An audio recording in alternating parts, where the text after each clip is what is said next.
This is Unfilter, episode 273 for March 21st, 2018. Bob Mueller's not only subpoenaing the Trump organization, he also turned heads by requesting internal documents from the Trump campaign's digital firm, Cambridge Analytica. Tonight, we have new original reporting on a problem hitting Cambridge and potentially the Trump campaign.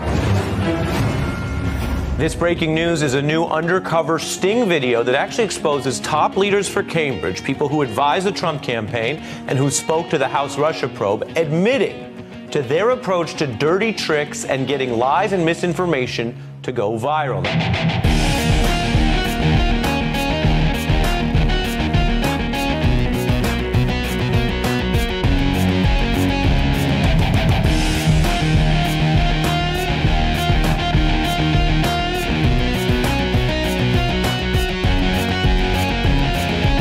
Hey everybody, winter is finally over, and it's now time to spring into another episode of Unfiltered, Jupiter Broadcasting's weekly show about the news you should be watching. My name is Chase. Over there is Mr. Chris. Hey, buddy. Hey, Chris. Hey, buddy. Happy spring to you. I mean, I guess.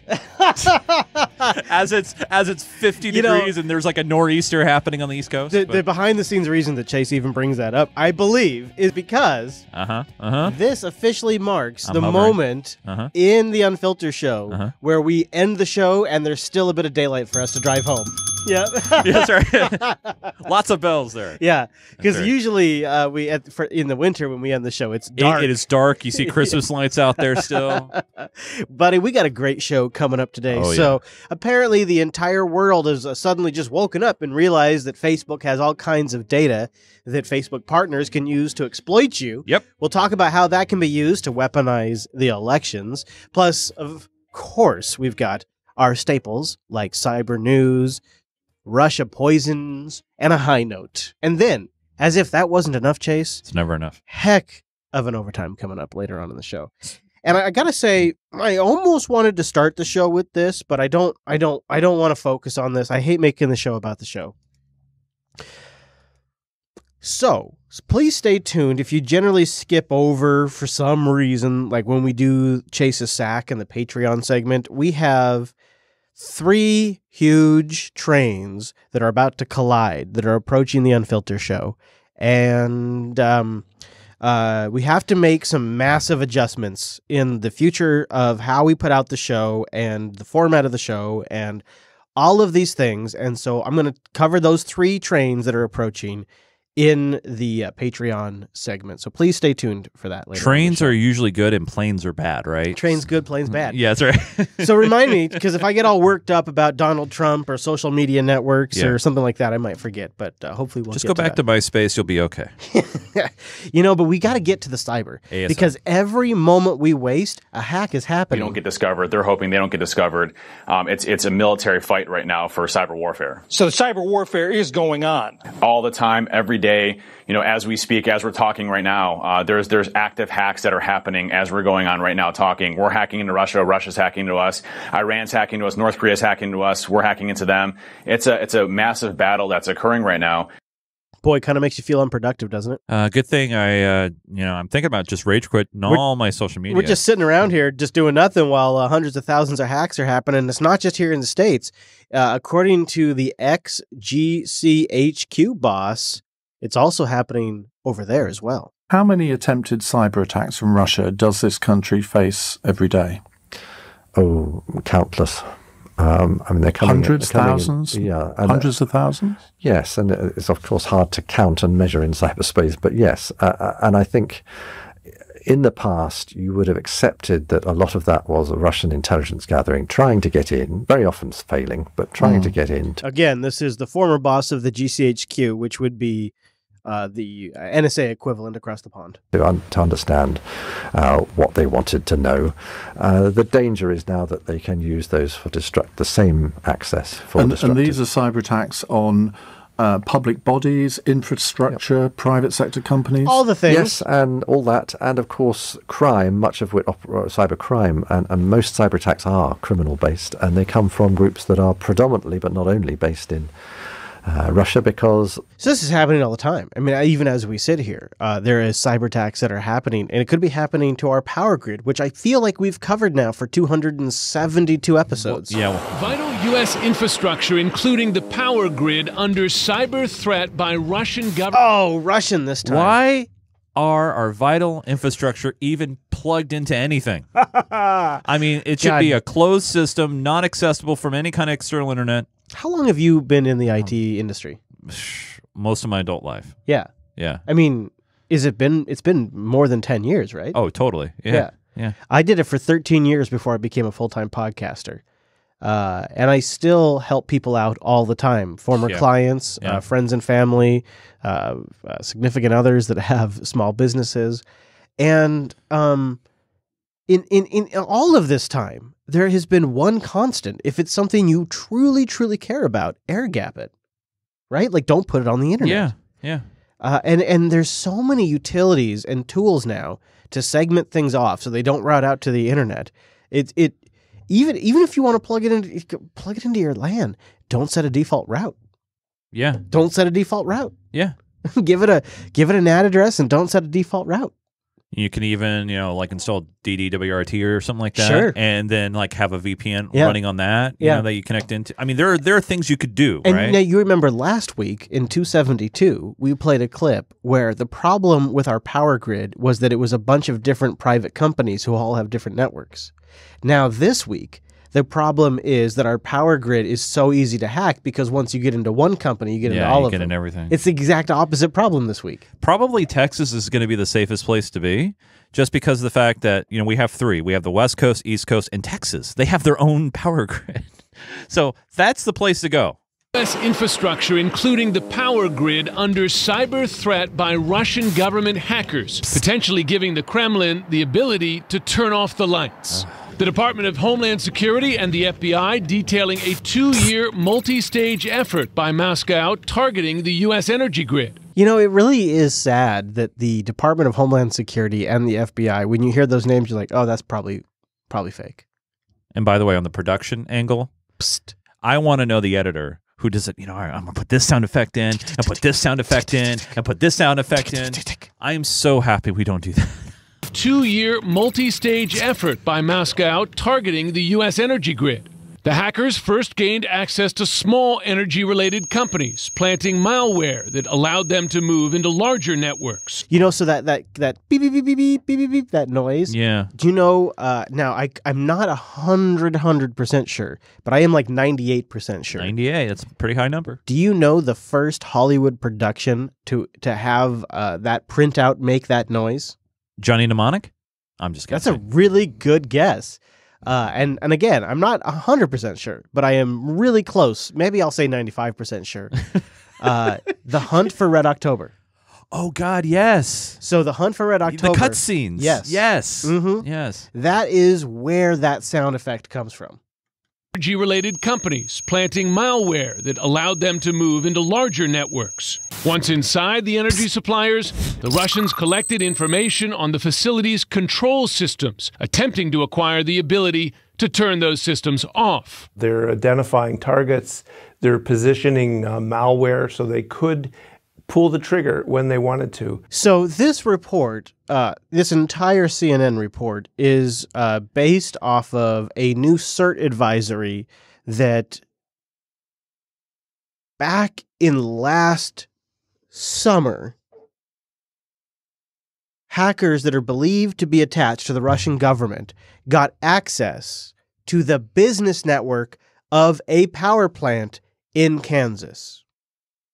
Not the power plant's control network, not the monitoring network, not anything that controls how the actual power plant operates, but the company that has been outsourced to manage the power plant. Their LAN, their business network was compromised. That is the entirety in which this entire report is based off of. They're positioning malware so they could pull the trigger when they wanted to. But they're also sending the United States a message. We are in position to cause harm if we wanted to do it. And so the U.S., should be a little more careful. If that was true, if the Russians had their if Vlad was sitting, he's at his desk, right? He's got an iPad because Vlad is hip, right? So he's got an iPad Pro with a keyboard. He doesn't even use desktops anymore. And then he's got a button, and that button right next to his iPad Pro, which is I assume connected by Bluetooth because God knows there's no other method to connect it. That Bluetooth button, when you press it, it activates a cascade shutdown of the U.S. power grid. And Vladimir Putin just got his finger hovering over this Bluetooth button. And as long as the U.S. is good, he won't push it. But the moment we upset him, he's going to push the button and trigger a blackout. Vital U.S. infrastructure, including the power grid, under cyber threat by Russian government hackers.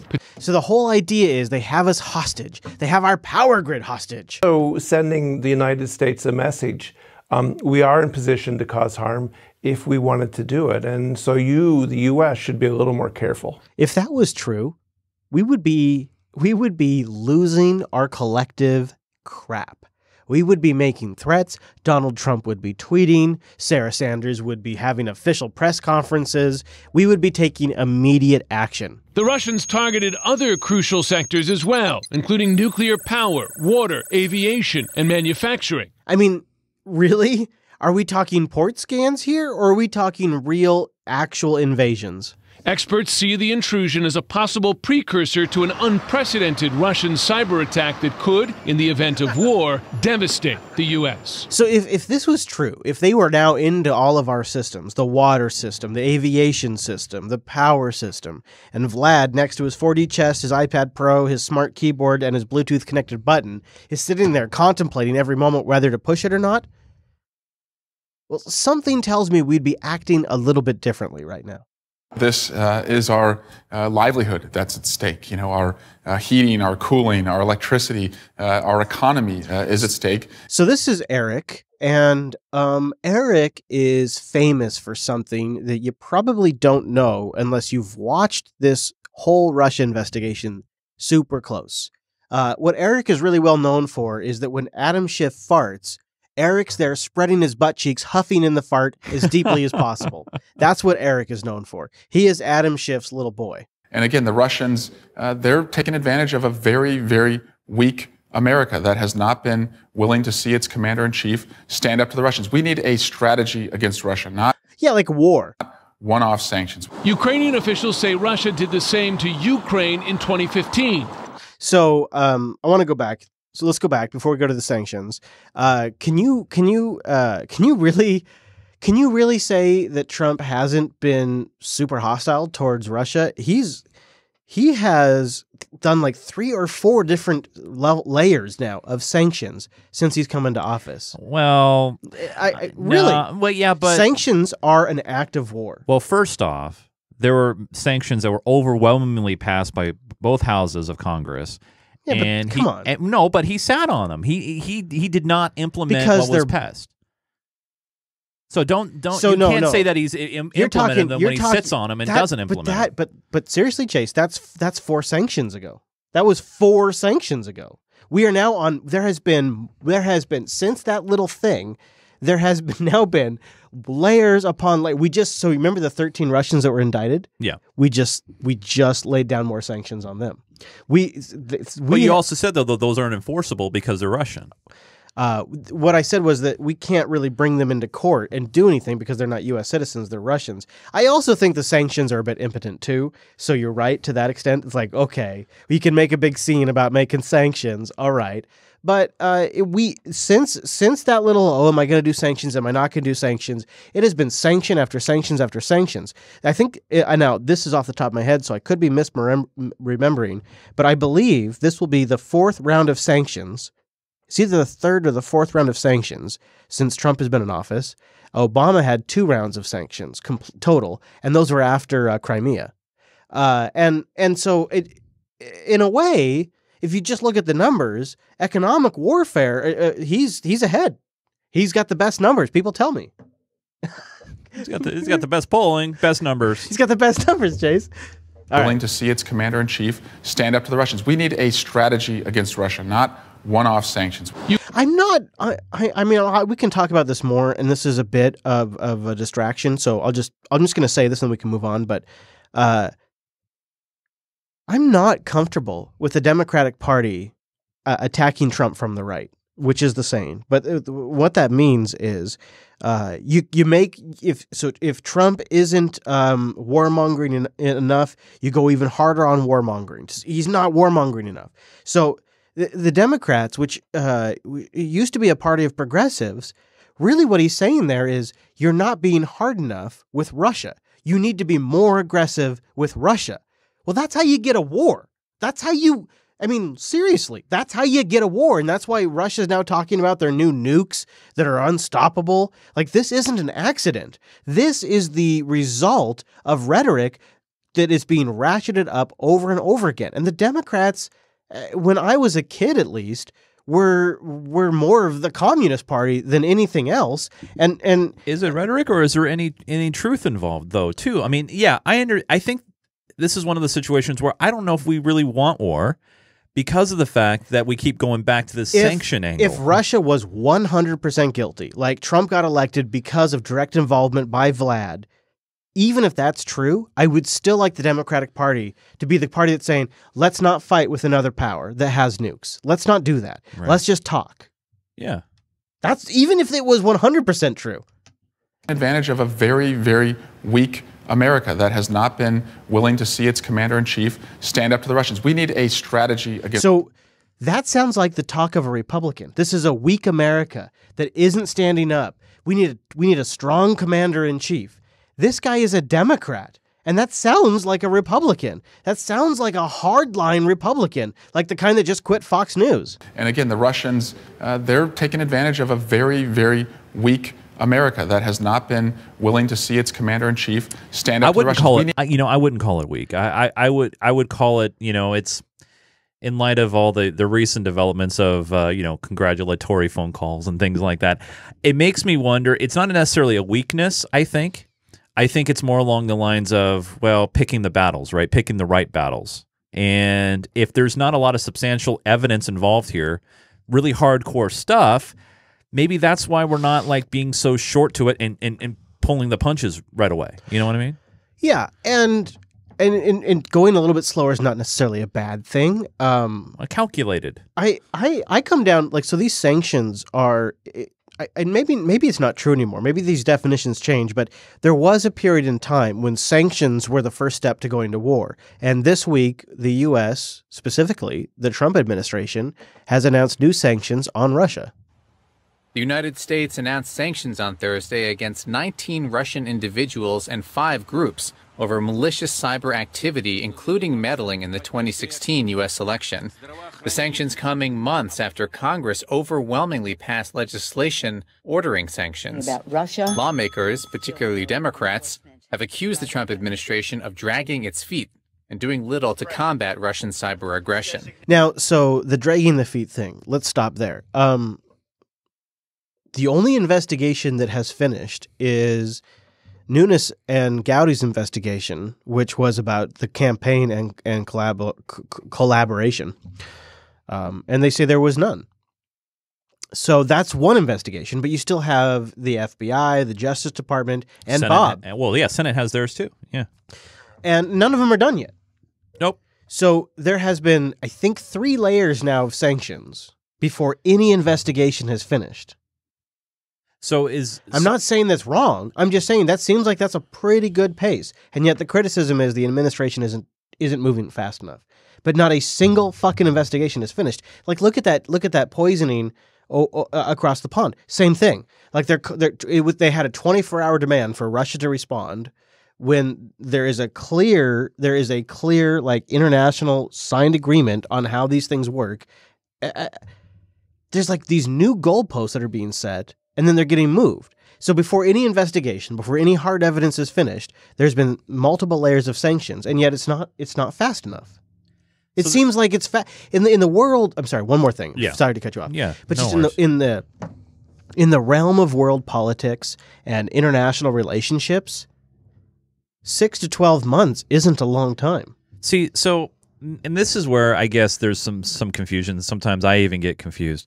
I thought that the Mueller investigation was a direct result of the president firing James Comey and basically saying it was because Comey wouldn't let go of Russia. I'm paraphrasing, but basically that it was already done by the 30,000 security agencies have already determined that Russia was involved in the 2016 election. I mean, then at that point, the sanctions were passed by both houses of Congress. So I thought they were separate things. Right. So Trump hadn't signed them. I think it's fair enough. I think it's fair enough to say they're separate things. I think it's fair enough to say that if he hadn't fired Comey, you wouldn't have Bob. Oh, absolutely not. I agree on those points. Yeah. Yeah. Okay. But I guess my takeaway from this is we had sanctions at that point back then, and now we've had multiple additional sanctions. Well, the sanctions at that point were never. That was the dragging the feet part. That's when the clock started on dragging the feet, and then they tag it on to this story here saying, "Oh, and for the 2016 Russian involvement in the elections." Well, yeah, they're finally pulling the trigger on that. It's been dragged out, but they're finally pulling these are new. These new 19 are well, also but they also say in the story they're tagging that in because of the 2016 thing. Yeah, I don't know. Hearing the 5 groups and the 17 things. Here's that's my not point. going to affect the Russia. Here's my point. We're drifting away from my point. Yeah. My point is it's sort of like an arbitrary timeline. How do you define dragging their feet? Because to me, if it took, and this is my opinion, but if it took 6 years to do an investigation and then declare that Russia was involved and guilty and then impose sanctions, that would feel about right. Because it feels like you have to have the time for an investigation, then you have the monotony of a bureaucracy and how slow the political minutia is, and then you have the proper and considerate sanctions that would get written up, and they have to go through the House and the Senate, and then they have to get voted on, and they have to go up to the president, and then the president is making a decision to make economic sanctions against another massive world power. Like, that seems like that should be like a multi-year process. This is where I think the president falls short. If he came out and he said, hey, we know that Congress, overwhelmingly passed these, sanctions against Russia, but we want to be methodical here and make sure the kind of sanctions that we're implementing are very thoughtful and calculated in what we need to do in order to combat this. But part of the problem, though, herein lies is the president or the administration doesn't even believe it occurred. They don't believe, every time you hear the president speak about it, it's, Russia or maybe some other country, he never wants to, fully believe any of it. And so you got that going as well. Yeah, and that is okay. I follow what you're saying, and I think because you have a man who feels like people are trying to take away from his victory, his win, and that's where he comes from. That's my view of it. Yeah, no, I hear you totally. All right, well, that was our first segment. Let's keep going though. Yes. So this agent or 2 agents, the couple that got poisoned. Quite the story, still going on. Under the Vienna Convention, the United Kingdom will now expel 23 Russian diplomats who have been identified as undeclared intelligence officers. They have just 1 week to leave. No explanation as to why Russia has an undeclared chemical weapons program in contravention of international law. Instead, they have treated the use of a military-grade nerve agent in Europe with sarcasm, contempt, and defiance. Now, I want to cut in here. I got some great links in the show notes if this is something that you actually care about, and I really recommend you check it out. So the sarcasm and that sort of like snarkish response. Is that a word? Snarkish? Snarkish, yeah. Is that? Yeah. Can I use that? Yeah, that works. Okay. Survey says yes. Their sort of snarkish response is, well, it's rooted in the fact that there is a Geneva Convention that basically every country that's part of NATO has signed. And what it basically lays out, and I have, again, links in the show notes, is if there is a chemical weapons attack on your soil, there is a process in which you engage that the UN is the arbiter of. So they will be the sort of total like third party that's detached and making decisions, supposedly. And you have to provide a sample back to the nation that is responsible. And this has been used in several occasions for the U.S., where the U.S. is able to say, hey, you can't make those claims until you provide us a sample. So then somebody has to provide a sample via the UN to the United States. So that way somebody in the United States can check it, and somebody in the country that was affected can check it, and the UN can check it. So you got these three different people, these three different groups, these three different interests that are checking it, and then they all kind of come together and they discuss their findings. All right. Russia is signed on to this international convention, and so is all of the West. And so there is a simple process. Well, it's not simple, but there is a process that is laid out that they are supposed to be following. And they're supposed to be giving Russia a sample. They're supposed to be giving Russia 2 weeks to test the sample. None of that is happening.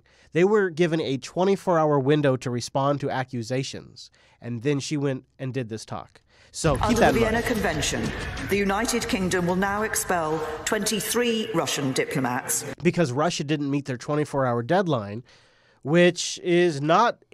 There is no UN convention where they outline a 24-hour deadline. Who have been identified as undeclared intelligence officers. They have just 1 week to leave. No explanation as to why Russia has an undeclared chemical weapons program in contravention of international law. Now, that's a bold statement, and I bet you, if I were going to bet you an appetizer to that dinner that I owe you, Chase, I bet you that's a true statement. Mm-hmm. Instead, they have treated the use of a military-grade nerve agent in Europe with sarcasm, contempt, and defiance. The British Prime Minister taking a hard line in front of the House of Commons today as the U.S. closest ally clashes with Russia. The Prime Minister moved to kick, as you heard, those 23 Russians who she labeled as spies out of the country. And there is oil pipelines that are due to be built, and those deals need to get made. And there's money on the line. Let me make one thing clear from the very beginning. Let me be clear. This is Nikki Haley, the U.S. ambassador to the United Nations. The United States stands in absolute solidarity with Great Britain. This is hours after the deaths. The United States believes that Russia is responsible for the attack on 2 people in the United Kingdom using a military-grade nerve agent. Now, words matter there, Chase. And what was the word that you noticed there? Military grade? Yeah, I noticed that too. But no, there's a word before that. For the attack on Great Britain. The United States believes that Russia is responsible for the attack on 2 people in the United Kingdom using a military-grade nerve agent. The United States believes. Believes is a completely different thing.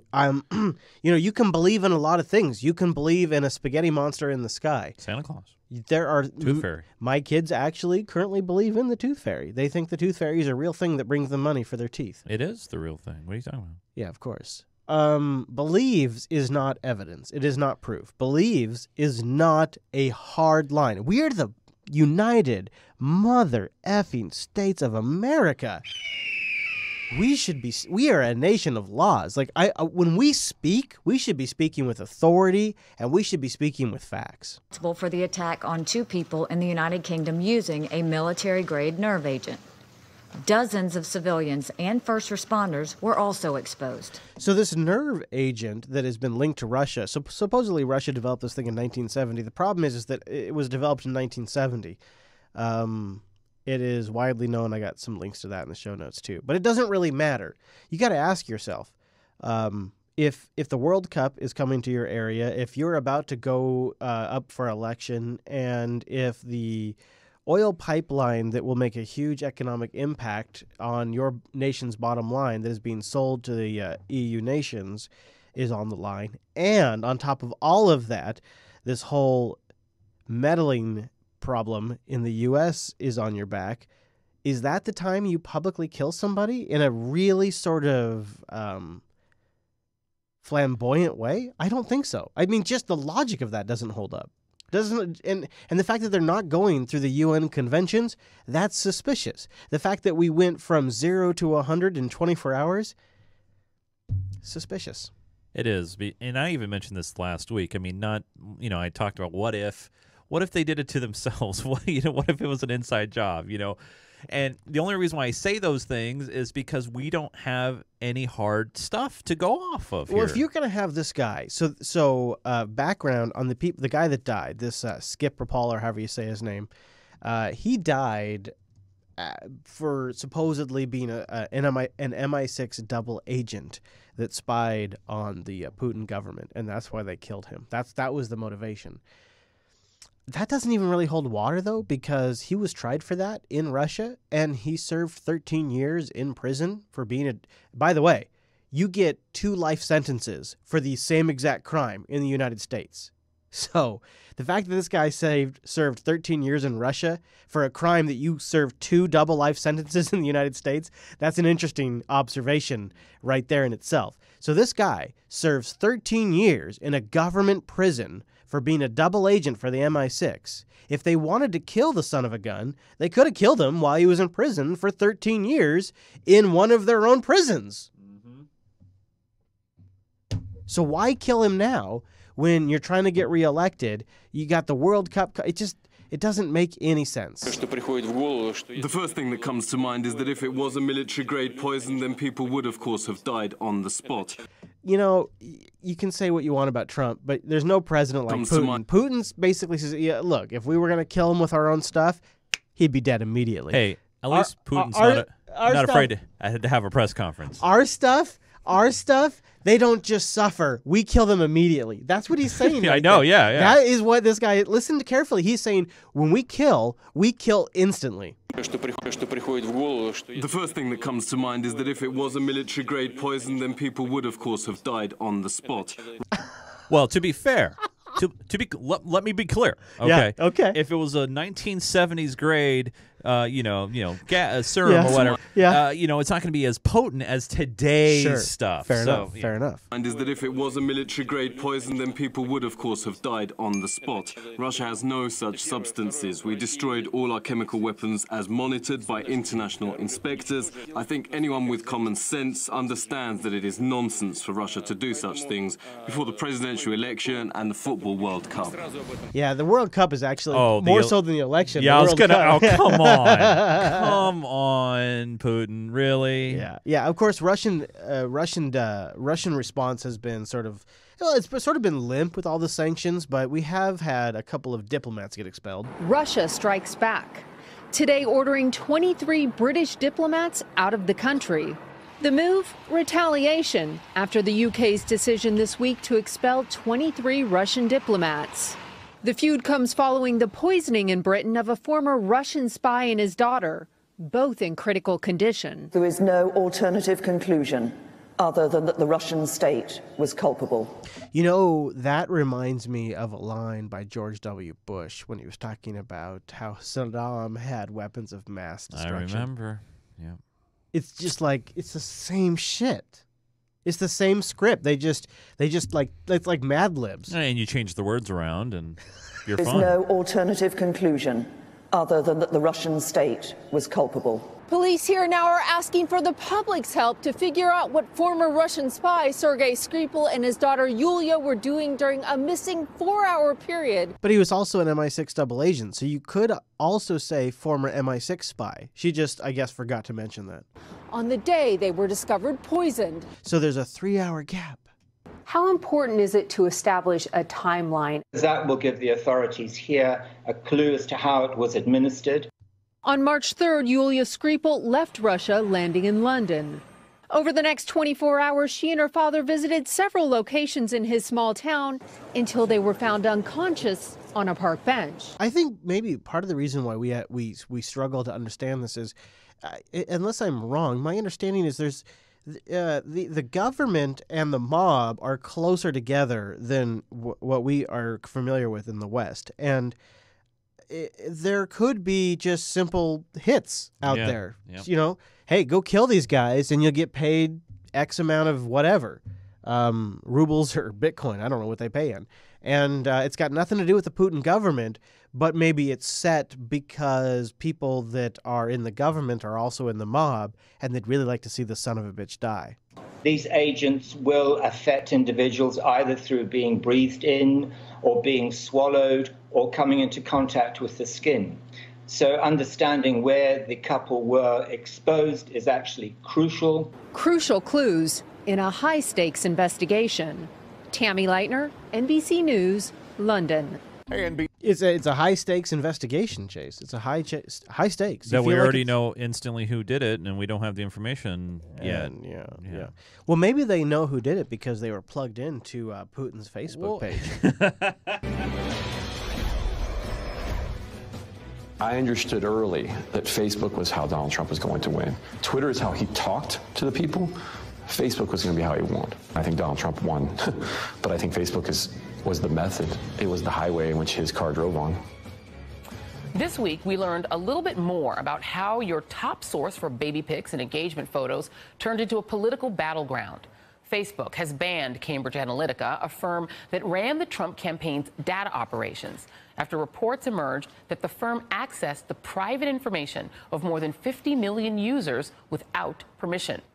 Cambridge Analytica has been backed by Trump mega donor Robert Mercer, and Steve Bannon was once its vice president. Last fall, special counsel Robert Mueller asked for the emails of any Cambridge Analytica employees who worked on the Trump campaign. In a series of interviews, former employee turned whistleblower Christopher Wiley described how the firm weaponized personal data to wage a culture war. So Christopher Wiley, and I talked a little bit about him in Tech Talk today, techtalk.today if you want some background there. Mid-20s, early 20s. He is a gay man in London, and he realized that the organization he was working for might be a little bit skewed to the right when he was asked, and somebody he worked with who was also gay, was asked to identify all of the gay males that they could market to try to get them to be ungay. And that was sort of how he realized perhaps he's working for an evil company. And then it kind of went from there. Now, I have a little bit of a hard time accepting some of his answers in these interviews, but you can see how somebody who finds himself in this position might feel like perhaps the thing to do would be to blow the whistle on something like this. We would know what kinds of messaging you would be susceptible to, including the framing of it, the topics, the contents, the tone, whether it's scary or not, that kind of thing. Websites will be created, blogs will be created, whatever it is that we think this target profile will be receptive to. We will create content on the internet for them to find. Now, this whole thing is based around the idea of psychographic marketing. Now, the only reason I am familiar with the term, which I believe goes back to the 70s, is because the first person I ever heard discussing psychographic marketing was... Can you guess? Facebook? No, I mean, that would be good. I know. There's no way to guess. It was actually Hillary Clinton. And Hillary Clinton was talking about how psychographic marketing can be used in political campaigns. So this story is being positioned as if this is some new discovery that Cambridge Analytica came across. The reality is it's been known since the 70s, and psychographic marketing is not new to politics in any sense. But they've never had a rich data source like Facebook before. And then they see that, and they click it, and they go down the rabbit hole. In a statement to NBC News, Cambridge Analytica denied Wiley's claims. Joining me now, Natasha Bertrand, staff writer for The Atlantic, Gabriel Sherman, special correspondent for Vanity Fair, and Kurt Bardella, who's a former Breitbart media consultant. So they bring in a whole bunch of people to talk about it, but I want to play different clips. I want to keep moving because they kind of slow down there. The big accusation is that this Cambridge Analytica firm has a tie to the Trump campaign. New trouble for Facebook this morning. A political consulting firm with ties to the Trump campaign, Cambridge Analytica, accessing personal information for up to 50 million Facebook users here in the United States. And now this morning, the chief executive from that company caught on camera, apparently admitting they target candidates with dirty tricks. You'll hear what he says in that video. Our Chief Justice correspondent Pierre Thomas has more on that for us. Good morning, Pierre. So here's the thing, is they have this insidious method in which they can get a bunch of information, and they can start with a small amount of Facebook users, but the way the Facebook permissions worked at the time, they could connect to your friends and your friends' friends. So they were able to get in total around the world like 500 million people's information, including about a solid, 50 million Americans. David, good morning. That's right. It's a scandal raising concerns about the privacy of millions of Americans using social media. And members of Congress want to know if Russia took advantage.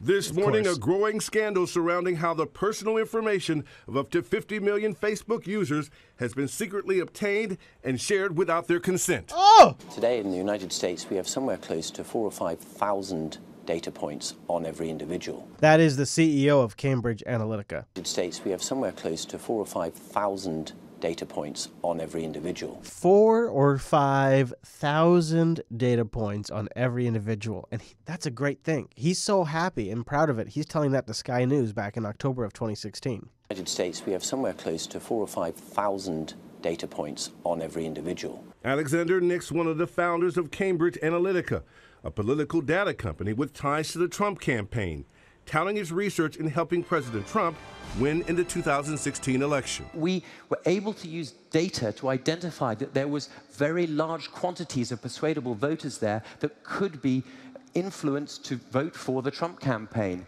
So they make a pitch in the politicians when they're talking to them and they're like in a meeting with those guys. They make a pitch and they say, if we can get up to if we can capture up to 300 likes. So say you've been on Facebook for how long have you been on Facebook?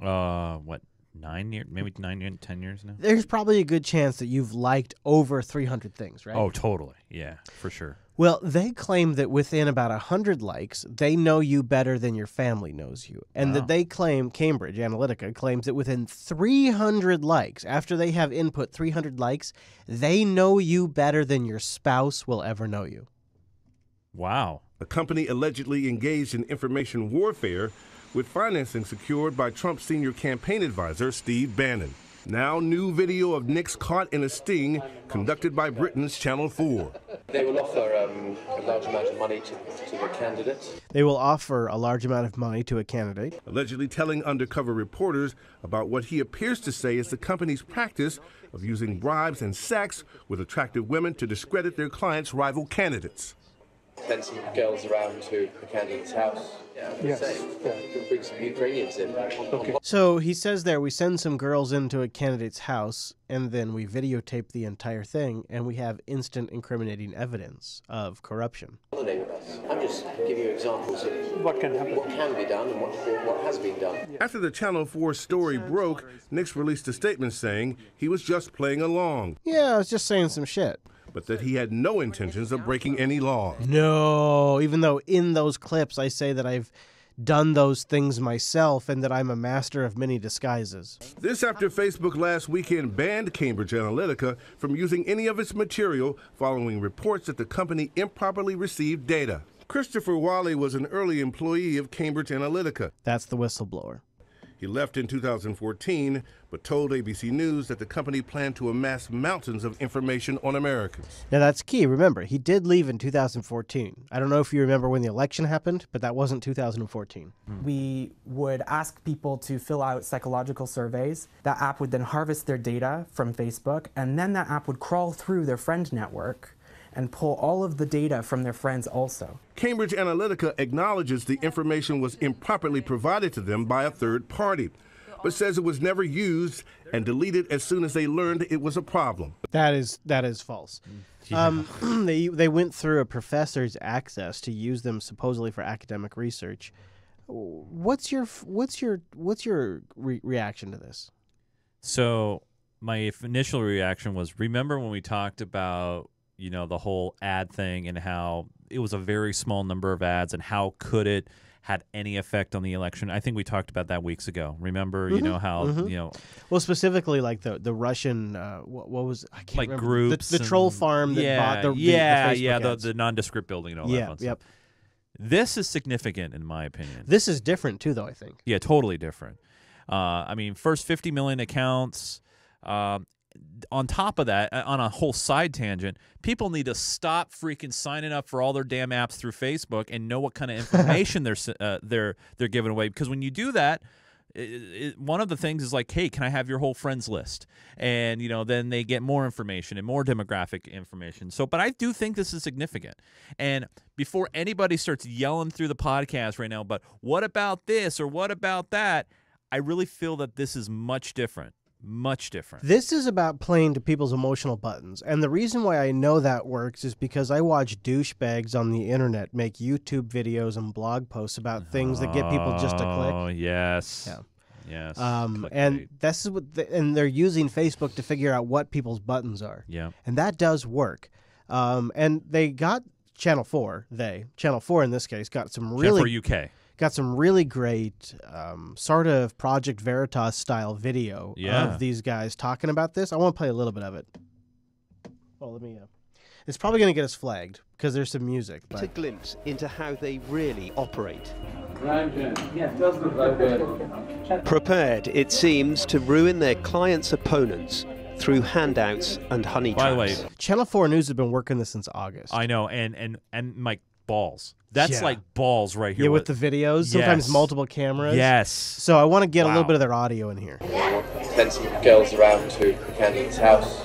We send some girls around to the candidate's house. Through sex, secrets, and spies. I know people who used to work for MI5, MI6. So there's also, while he mentions that, he says, I know people who used to work for MI5 and MI6. I have links again, show notes. There is some evidence that would suggest that these guys have links to the Steele dossier. So that's like one big incestuous political. Old-style tactics wedded to the new. We just put information into the bloodstream of the internet. We just put information into the bloodstream of the internet. And then watch it grow. Watch it grow. Whether... Now, that's funny enough they start with that. That's the least incriminating thing these sons of bitches said. They also talk about how they work with politicians. They talk about how they get people upset. They talk about how you have to do it in a special way so that way nobody knows it's propaganda. Maybe we'll play that part. Let's play that part because this is the part because rational people ask, well, it can't be propaganda. Well, no, the best propaganda is the kind you can't tell is propaganda. Dirt on political opponents. And Mark Turnbull says he knows ex-spies in other companies who could help.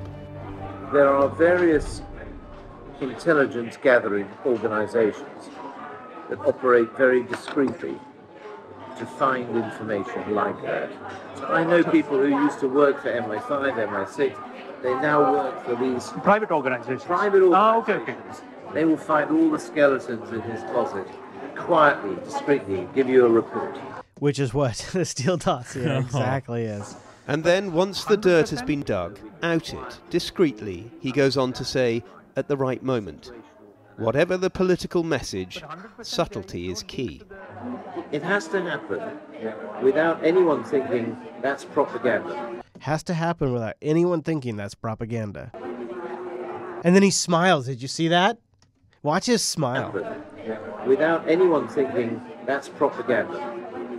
Do you see that? The moment you think that's propaganda, the next question is, who's put that out?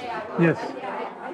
So we have to be very subtle. It's the whole theory of a frog in boiling hot water. Isn't right? that creepy? Like, you have to be subtle because we don't want people asking who put it out because that'll get back to us. Yeah, you don't want to tip people off. You want to just gently ease it in. Oh, sorry, it's so creepy though. But here, talk about like for all the conspiracy people out there. This one's for you. Really, because of the fact that there are so many people that honestly believe that this has been happening the entire time. And, people talk down on them. They're like, I don't know. Oh, come on. This isn't happening. I don't know what you're talking about. Here it is. Creeps. Yes. So we have to be very subtle. And for a client worried about anyone discovering Cambridge Analytica's involvement, they've an answer for that too. It may be that we have to contract under a different name. for Cambridge Analytica. So it may be that we have to contract under a different name. And then, just fire up another LLC. And then the guy recording says, "You mean from Cambridge Analytica?" And then he looks at him like, "How would you describe that?" Looks like I don't want to say it. That's what that look is. I don't want to say it. Yeah, I can't say this out loud, even though I've said everything else out loud. A different entity with a different name, so that no record exists with our name attached to this item. Sounds like how you invisible sounds like how you pay off Stormy Daniels. Power brokers of modern politics.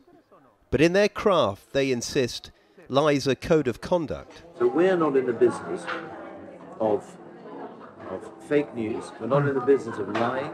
Oh, okay. What? Wait, what? Making stuff up. And we're not in the business of entrapment. Yes, they are. In fact, that's exactly what they are. So we wouldn't send a pretty girl out to seduce a politician. But they actually do. And film them in their bedroom. And then release the film. There are companies that do this. But to me, that crosses a line. Oh, that crosses. That's where but turns out that is something that they do. They do, yeah. And they're just pretty brave. They're proud of it. Claiming not to be in the business of entrapment. Listen now to Alexander Nix when our fixer raises again the topic of digging up damaging material on political opponents. And what we want to know is what is the expertise of the deep digging that you can do to make sure that the people know the true identity and secrets of these people. We do a lot more than that. I mean, deep digging is interesting, but equally effective can be just to go and speak to the incumbents and to offer them a deal that's too good to be true, and make sure that that's video recorded. These sorts of tactics are very effective. Instantly having video evidence of corruption, putting it on the internet. And the operative you will use for this is who? Well, someone known to us. Okay, so it is somebody. You won't use a Sri Lankan person, no? Because then there's issue. We'll have a wealthy developer come in, somebody posing as a wealthy developer. I'm a master of disguise. Yes. They will offer a large amount of money to the candidate to finance his I gotta say, campaign. Chris, this is the kind of thing that you would see in a Hollywood film. And this is like the kind of character, where you would have like Tommy Lee Jones or, like a George Clooney, some sort of thing, where they're talking about hatching a plan. This is freaking real life. This is happening in right exchange here. for land, for instance. This is like high level, like OMG stuff. Like, I've thought about running for president, but I don't know, man. He'll find stuff I won't even know about. Yeah, they call the candidate a puppet in here too. Somebody posing as a wealthy developer. I'm a master of disguise. Yes. I see how he laughs about how he's a master of disguise. Oh, They will offer a large amount of money to the candidate. They'll offer a large amount of money to finance his campaign, for example. To finance his campaign in exchange for land. Maybe give him a little bit of land, for instance. We'll have the whole thing recorded on cameras. We just might have a secret camera recording the whole thing. We'll blank out the face of our guy, and we're going to post it on the internet. Gee, you mean like Project Veritas or right? Anybody else? Yeah. Oh, man. So it'll on the Facebook or YouTube or something like this, it can be done. Send some girls around to the candidate's house. Send some girls around to the candidate's house. So we have lots of history of these kinds of things. We have lots of history of things. For example, you're saying when you're using the girls to introduce to the local fellow, and you're using the girls for this, like the seduction. Now think about Crimea. Think about Ukraine when they're talking about this. Not local girls, not Sri Lankan girls. I wouldn't have thought so. We could bring some. That was just an idea. Just saying we could bring in some Ukrainians. Veratuna makes a great point. I'm going to steal his point and share it with everybody. This is why people are disillusioned in politics. That's what he said. And I completely agree. Because when this kind of stuff is now out there and people can see what's going on, they're like, well, crap, it really doesn't matter what I do. Yeah. And I think that's quite the contrary. These groups are taking advantage of the majority of people who don't vote, I believe. Because if the majority of people actually did their research and actually dug in and saw what was going on, then I think you would have real change. That's why we do this show. Bingo. That is why we do this show. And now these guys are going to sit here and they're going to joke about how they use certain beautiful women to manipulate politicians. The girls for this, like the seduction, they're not local girls, not Sri Lankan girls. I wouldn't have thought so. They could bring some. I mean, that was just an idea. Yes. You could bring some Ukrainians in on holiday with us. Bring some Ukrainians on holidays. You know what I'm saying? Yes. They are very beautiful Ukrainian girls. They are very beautiful. They are. He says they are. And you know what? Guess what? I find that beautiful girls, that works very well for us. Yes. I find that works very well. Please don't pay too much attention to what I'm saying, because I'm just giving you examples of what can happen, what can be done, and what has been done. Yes. What has been done. Oh. It sounds like electoral power by expose. The poster boy of predictive analytics touting a sideline, you might think, in sex workers and stings. Ethics perhaps somewhat expendable, like the truth. That's what's going on behind the scenes in the election. And of course, your good buddy, my friend, is jumping all over this. Take advantage of it, Adam Schiff. Well, a couple things he's first. Your buddy. Come on, man. We've It's established certainly this. within our jurisdiction if we had a foreign firm that was using the essentially stolen data of tens of millions of Americans to target them in a political campaign. That's very much our business. So here's what triggers me about this whole thing is, there was political data targeting going on, but there's also the very real possibility that these sons of bitches are tied to the Steele dossier. Like, both those things are equally possible, but only one of them is getting discussed. You know what I mean? Yeah. I don't like that.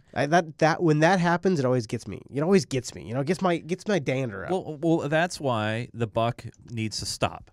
I mean, people just it's got to stop there, Chase. And it's one of those things where I know everybody has their what about blah and what about this and what about this. I just can't. Well, we're just going to continue that circular discussion until at some point someone stops, and we got to stop the cycle somehow, some way. It's true. It's true. All right, I want to do a quick correction because your Unfilter show has no agenda. We got to come up with a different. We don't have a plan. We're not sitting here trying to convince you of any particular political perspective. No, that doesn't roll off the tongue. All we're trying to do is just sit here and tell you what's going on. So we report, you decide. Yeah. No, can't use that one. No, either. you can't either. Fair and balanced. We're fair. No. Ah, shit. No. Oh, well. Anyways. Real news. No. Well, I guess in the meantime, we'll let our actions speak louder than words. And I want to retract just a wee tid. I mean, I'm not one to love the CIA, but just a wee tid. Now, a correction to a story we aired Wednesday about Gina Haspel, the woman President Trump plans to nominate for director of the CIA. We spoke with a reporter for ProPublica who'd investigated Haspel's role at a secret CIA prison where terrorism suspects were interrogated. Okay. Last night, ProPublica retracted key details of that report. This is an NPR report covering the ProPublica report, by the way. To correct the record, we spoke today with ProPublica's editor-in-chief, Stephen Engelberg. Any suggestion that she had a direct or personal involvement in the waterboarding of Abu Zubaydah, which is quite an infamous thing in the history of intelligence. He was waterboarded some 83 times. That would not be correct. The chief of base turns out to have been a different person, and so any suggestion that she was directly and personally involved in that is incorrect. In fact, now I want to bring up something here, and it's a real son of a bitch when covering news about anything to do with Trump. When this CIA new nominee was announced, I mean, immediately it was, she's the waterboarding queen. She's the one that was the key mind behind waterboarding. Donald Trump loves torturers, blah, blah, blah, blah. And they just run with it. And ProPublica was the source. And we played it too because that's what all of the outlets were saying. But then it turns out that was a massive exaggeration. And this happens all the time with Trump. And I feel like when that happens, it delegitimizes the legitimate stuff.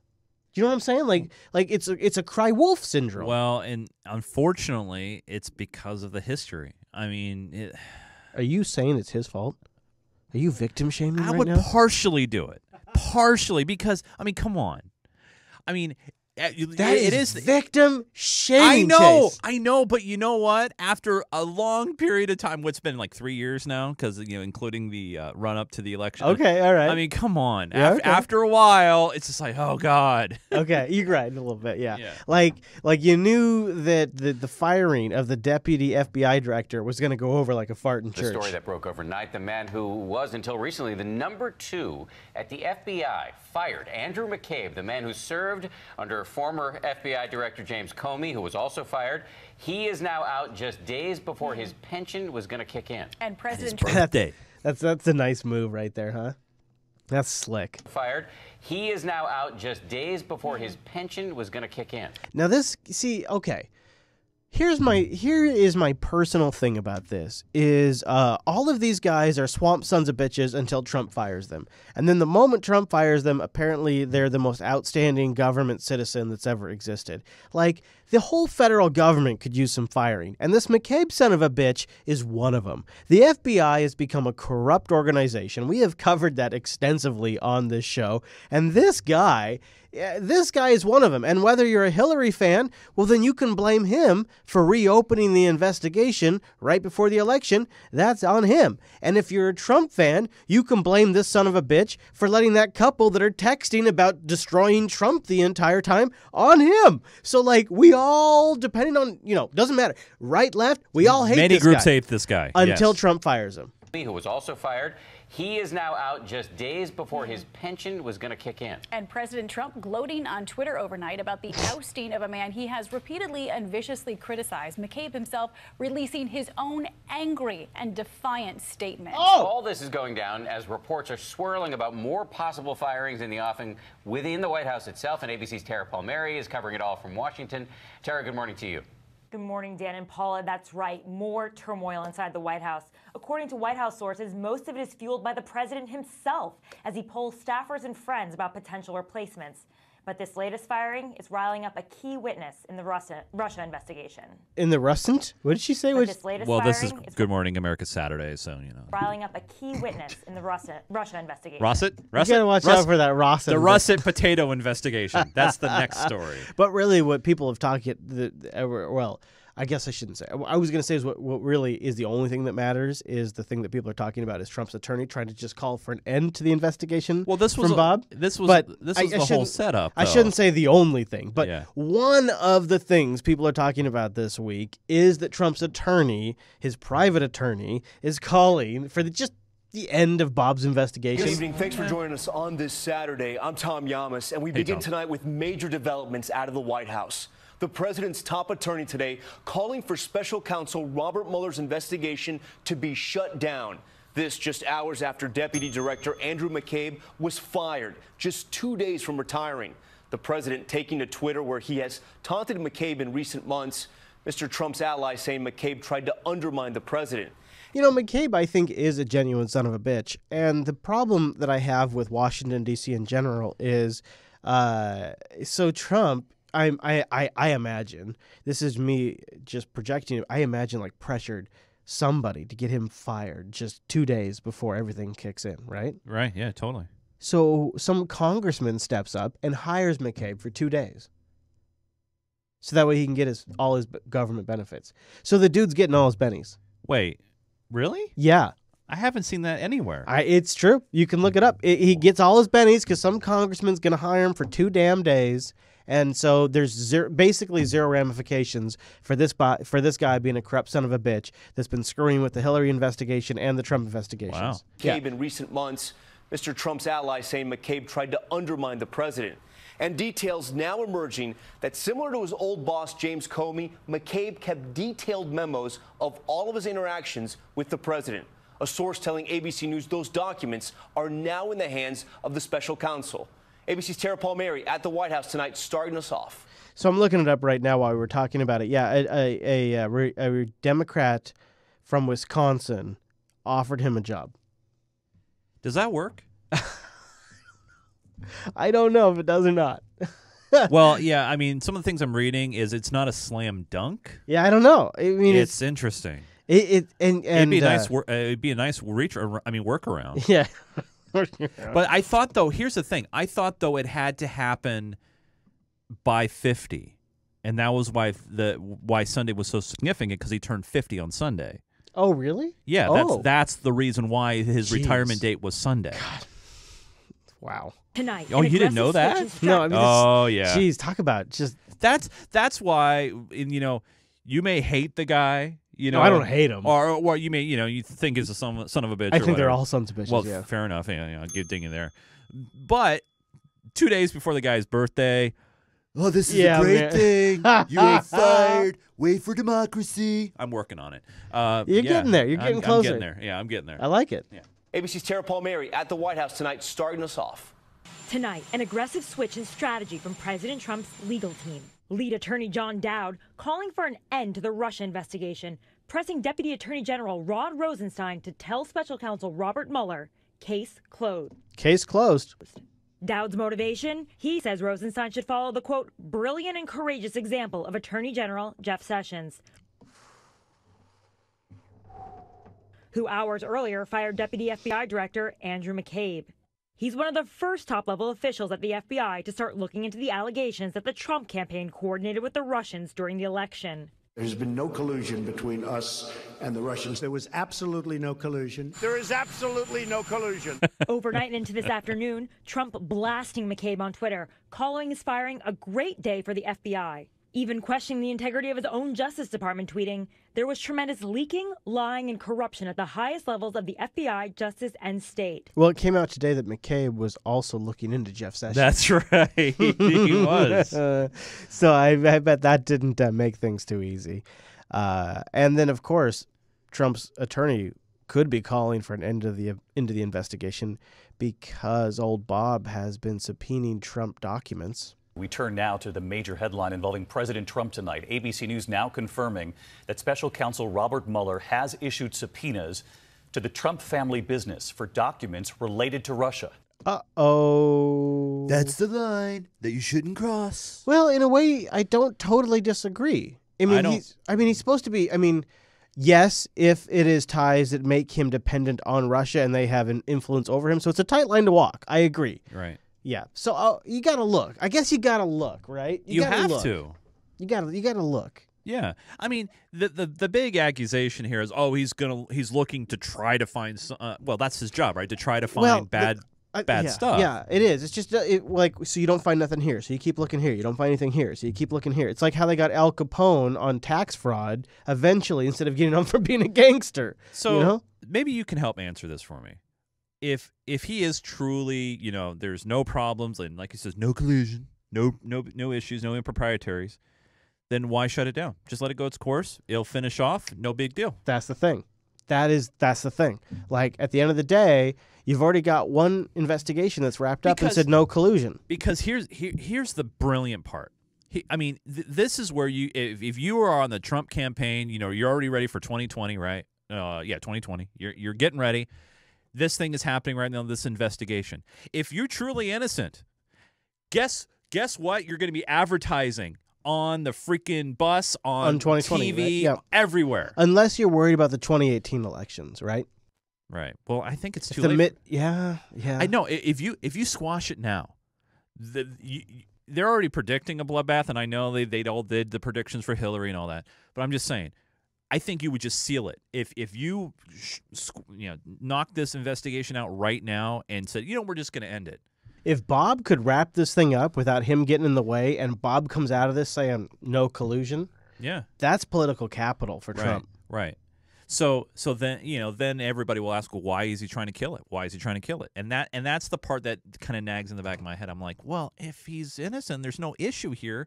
Then what's the harm? What's the problem? He hates people talking about anything other than how great he is. That's right, because all bad news is fake news. Here's ABC's chief White House correspondent Jonathan Karl tonight. Tonight, a sign the Russia investigation is expanding. ABC News has confirmed Special Counsel Robert Mueller subpoenaed the Trump family business for any documents related to Russia. The subpoena, first reported by the New York Times, was issued sometime over the past several weeks. The president has repeatedly denied having any business dealings in Russia. Speaking for myself, I own nothing in Russia. I have no loans in Russia. I don't have any deals in Russia.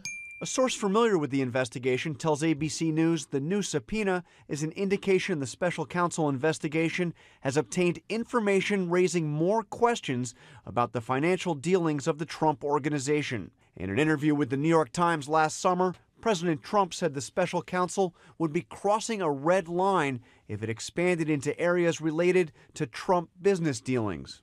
Mueller was looking at your finances or your family's finances unrelated to Russia. Is that a red line? Would that be a breach of what his actual I would say yes. Yeah, I would say yes.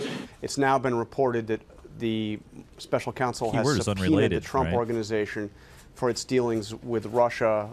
Is this a red line? Is the president upset about this? Can we not use the red line phrase? Well, to be fair, I mean, who was the one who initially started the red line quote? It reminds me of Obama in Syria. I know. I don't like it. I know. But it's all about dealings. zings and taglines. No, I feel like it's about Actually, I think it's a different. I think it's actually about. It's about white noising that term into something different. Right. With Russia, is this a red line? Is the president upset about this? That, or now we're going to have to hear every fucking president after this have red lines. And you know there's going to be one every quarter. Well, to be fair, it's also like saying the state of our union is strong. You know, it's just rinse and repeated. Man. You know what really keeps me up at night is all this use of the red line. Hey, think about the kids.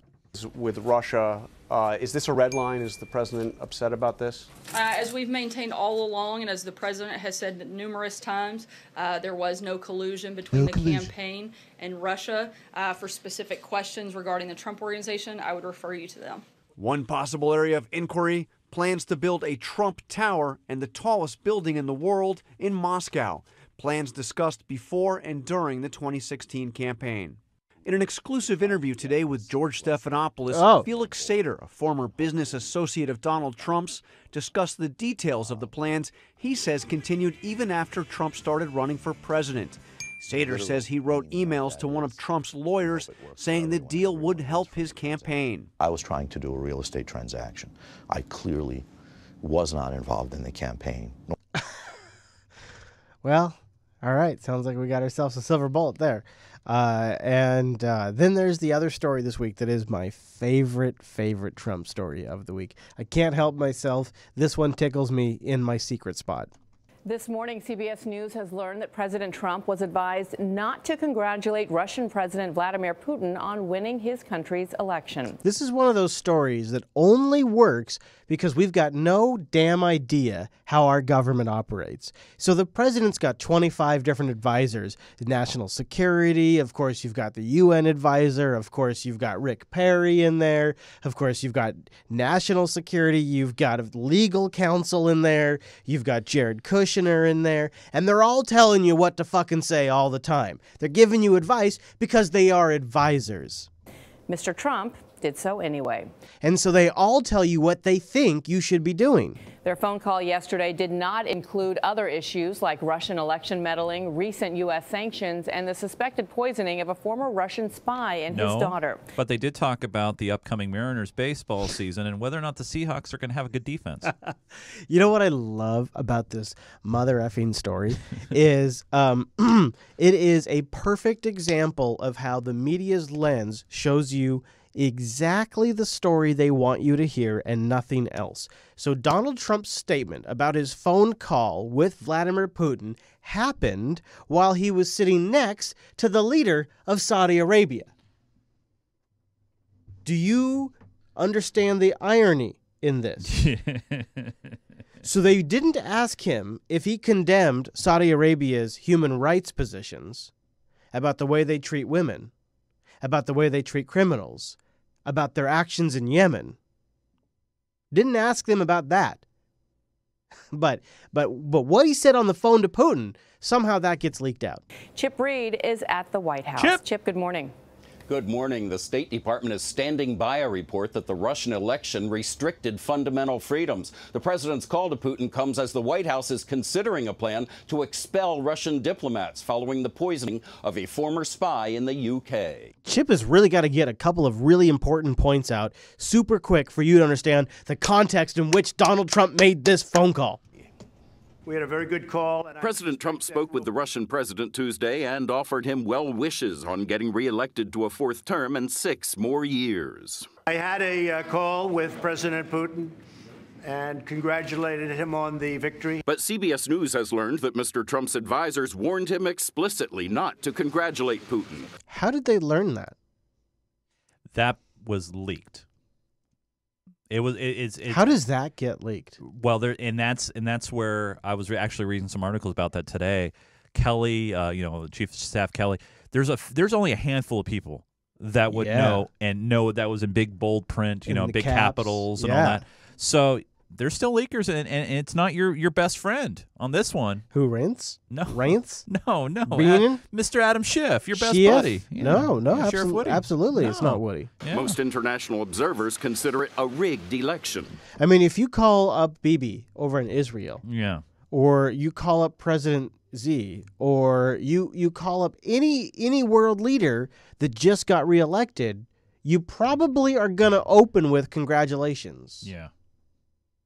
Calling him wouldn't have been high on my list. Majority Leader Mitch McConnell was one of several Republicans to criticize the president. It is interesting how hard the Republicans like McCain and McConnell are coming out against this. Well, actually, I'm surprised to hear from McConnell at all on this one, I know, because right? he's been such a nut gobbler. I mean, McCain, makes sense. Yeah, he comes back from cancer treatment and right. he cusses out Trump and then goes back. Senator Flake, who's on his way out because he's not running for re-election, he's complaining. I agree. But hearing from McConnell is a little shocking. he's been so busy putting Donald Trump's balls in his mouth that he hasn't been able to criticize him for about 6 months. At a Russian election, what I see is the lack of credibility. Arizona Republican John McCain said an American president does not lead the free world by congratulating dictators on winning sham elections. It's funny. That is not true at all, actually. I don't know if McCain's familiar with how the United States has worked since about 1952, but he should probably check the history books. Yeah. The Russian government was looking for the vulnerabilities in our election system. On the same day, the Senate Intelligence Committee recommended ways to improve election security. White House Press Secretary Sarah Sanders said the president did not raise the issue of Russian interference in the election with Putin. I don't believe it came up on this specific call. Nor did she actually went on to say, but we continue to talk to them about it, but they cut that. He mentioned the recent poisoning of a former Russian spy in England, widely attributed to Moscow. Widely?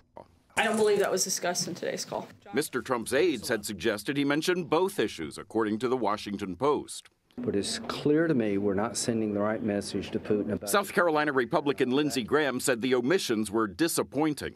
So you see what's happening here is every politician is required to take a hard stance. When the media comes to them, they have to talk tough. They got to be tough against Putin. They got to be tough against Russia. And then the reality is, if you got put on the phone call with Vladimir Putin, you'd probably congratulate him on his new election. You probably wouldn't give him a hard time about the election meddling, which still hasn't been fully proven yet. You know what I'm saying? Yeah. But it gets spun. And the thing that I find most fascinating is the leak. Where did that come from? Who leaked that information? You know what I think? It's and it's not really conspiracy-ish. I bet you it's someone from within the intelligence organizations. Maybe. Just because of the fact that how many times that they felt that they've been burned by the current administration. Well, that had slowed down. If that's picking back up, that's going to be really freaking interesting. Yeah. And Trump is pissed as hell about it. All right, so CNN has learned that President Trump is infuriated over a leak to the Washington Post. The paper reporting the president's national security advisors warned him not to congratulate Russian President Vladimir Putin on his election victory. But the president did it anyway. Let's discuss with CNN senior political commentator Jennifer Granholm and CNN political commentator Steve Cortez, a former Trump campaign advisor. It's good to have you both here. Thank you. Forget about, of course he's angry. Nobody likes leaks. You ran the governor's shop in Michigan. You don't like leaks. Nobody wants leaks. Okay. Yeah. You never had a single leak. Not that you want to remember anyway. So let's talk about the substance of the matter. He has the call. He congratulates the president. The National Security Advisors didn't want him doing that. Why? Because they don't believe in the democracy of the process there, right. And because they believe that this man is actively inimical to the United States as a cause, and they wanted him to point some of those things out, and the president doesn't. Are you okay with that? Well, I'm not okay with leaking under any circumstances, particularly when it regards to national security, because this isn't just bad behavior, Chris. This is a crime. And this has been happening throughout the Trump presidency, that highly classified, highly secure documents are being leaked to the media. So this needs to be figured out. Somebody needs to be put in handcuffs, quite frankly. So, well, he's got to inspire more loyalty among his people also by maybe staying on message and doing what they advise him to do. How about that? But he's the president. That's the problem there. That's my other issue, okay? The president does not take his orders from anyone, including even very important advisors like the National Security Council. But do you like the call he made in terms of what he said to Putin and what he didn't say? Are you okay with that? Well, we don't know exactly what he said, but, you know, I find it ironic, for instance, he was asked about this yesterday in the Oval Office during the pool spray with Mohammed bin Salman. The pool spray. That's what they call that, pool spray. That's when the press pool can come in and they can spray. Well, yeah, yeah. What was the other one? The one that like CNN was pissed that they got excluded for a gaggle, right? The gaggle. What is with these terms? Pool spray. Asked about this yesterday in the Oval Office during the pool spray with Mohammed bin Salman, the Crown Prince of Saudi Arabia. There you go, the Crown Prince. And he was asked why he didn't criticize Putin. Well, was he supposed to also turn to the Crown Prince of Saudi Arabia and start immediately criticizing their civil rights record, their human rights record in Saudi Arabia? In other words, there's a lot of leaders around the world who don't operate by American standards. We know that. It doesn't mean that we can pick and choose the leaders of the world. It does mean we have to negotiate and work with them for our interests, including some really bad guys, and Putin's one of them. Well, and clearly he's been doing that with Saudi Arabia all along. Yeah, not just Trump either, it turns out, right? Yeah. Yeah, not just Trump at all. All the presidents have been working with Saudi Arabia for quite a while.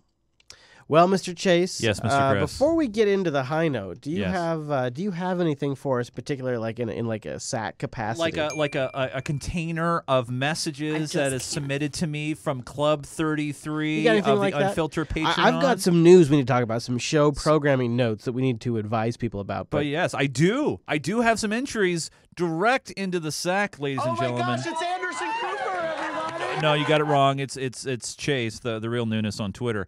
Anyway, hey, Landon writes in and says, hey, the Austin bomber has been caught, found this morning. Well, he was found blown to bits. I added that. He did not. I'm not going to dignify that with an answer. Turns out that he just lived a few blocks from me, which is unnerving, to say the least. This has honestly consumed so much thought that much of what else has been happening in the world has been lost on me this week. Hey, glad you're safe, Landon. And by the way, breaking into the show as I was walking in, they got his phone.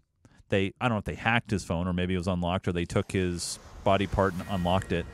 20-minute audio recording, which sounds like some sort of confession. They haven't released anything yet, obviously. It's all about the smartphone these days, Chase. And then finally, Veratuna writes in and says, frack me, aren't you going to mention Cambridge Analytica? Of course you are. But are you going to jump to the same spurious linking of CA to Bannon to Trump equals Russia? Or are you going to employ a little critical thinking? Ouch. Like taking into account the Cambridge Analytica already had a successful op in Eastern Europe utilizing Israeli expertise and Ukrainian femme fatales. And they also did a 2013 or 14 thing here in the States. Add to that CA got funded by the Tory party. And sure, you can see Russia's hands all over this, or perhaps not. Won't stop the war drums banging, and good old Bojo took it to another level, comparing the World Cup in Russia to the 1936 Olympics in Nazi Germany. I kid you not, the country that lost nearly 14 million people to Nazism are being compared directly to Hitler. I tell you, the world is coming apart at the seams, and I look on at the politicians with increasing incredulity and genuine fear that they are willing on war. If you want to be a part of the SAC, head on over to patreon.com/unfilter. Jump on into Club 33. You get swag. You get be a part of this exclusive club where every week I will send out a message and you can jump into my SAC. Now, Chris. Yes, buddy. Breaking news direct from Wolf and Mario. What's going on, buddy? Talk to me. Talk to Dr. Chase. Breaking news. Yeah, talk to me. Well, so there are 3 large locomotives that are approaching the Unfilter show with devastating consequences. Oh, boy. All right. Start with train number 1, which is the light rail. Train number 1 is that we are getting closer and closer to our next goal, which moves the show up to a twice-a-week production. Wow. Well, hey. It's a good problem to have. That's a good problem. Number 2 is the Amtrak regional train, which is called the Cascades. Our editor for the show is at the end of the month moving on. Whoa! I know I haven't had a chance to. I've been really busy, so I haven't had a chance to tell you this yet. Whoa! Yeah. Whoa! Yeah, the Beard's gonna try to do Twitch full time starting at the end of the month. Okay. And wow.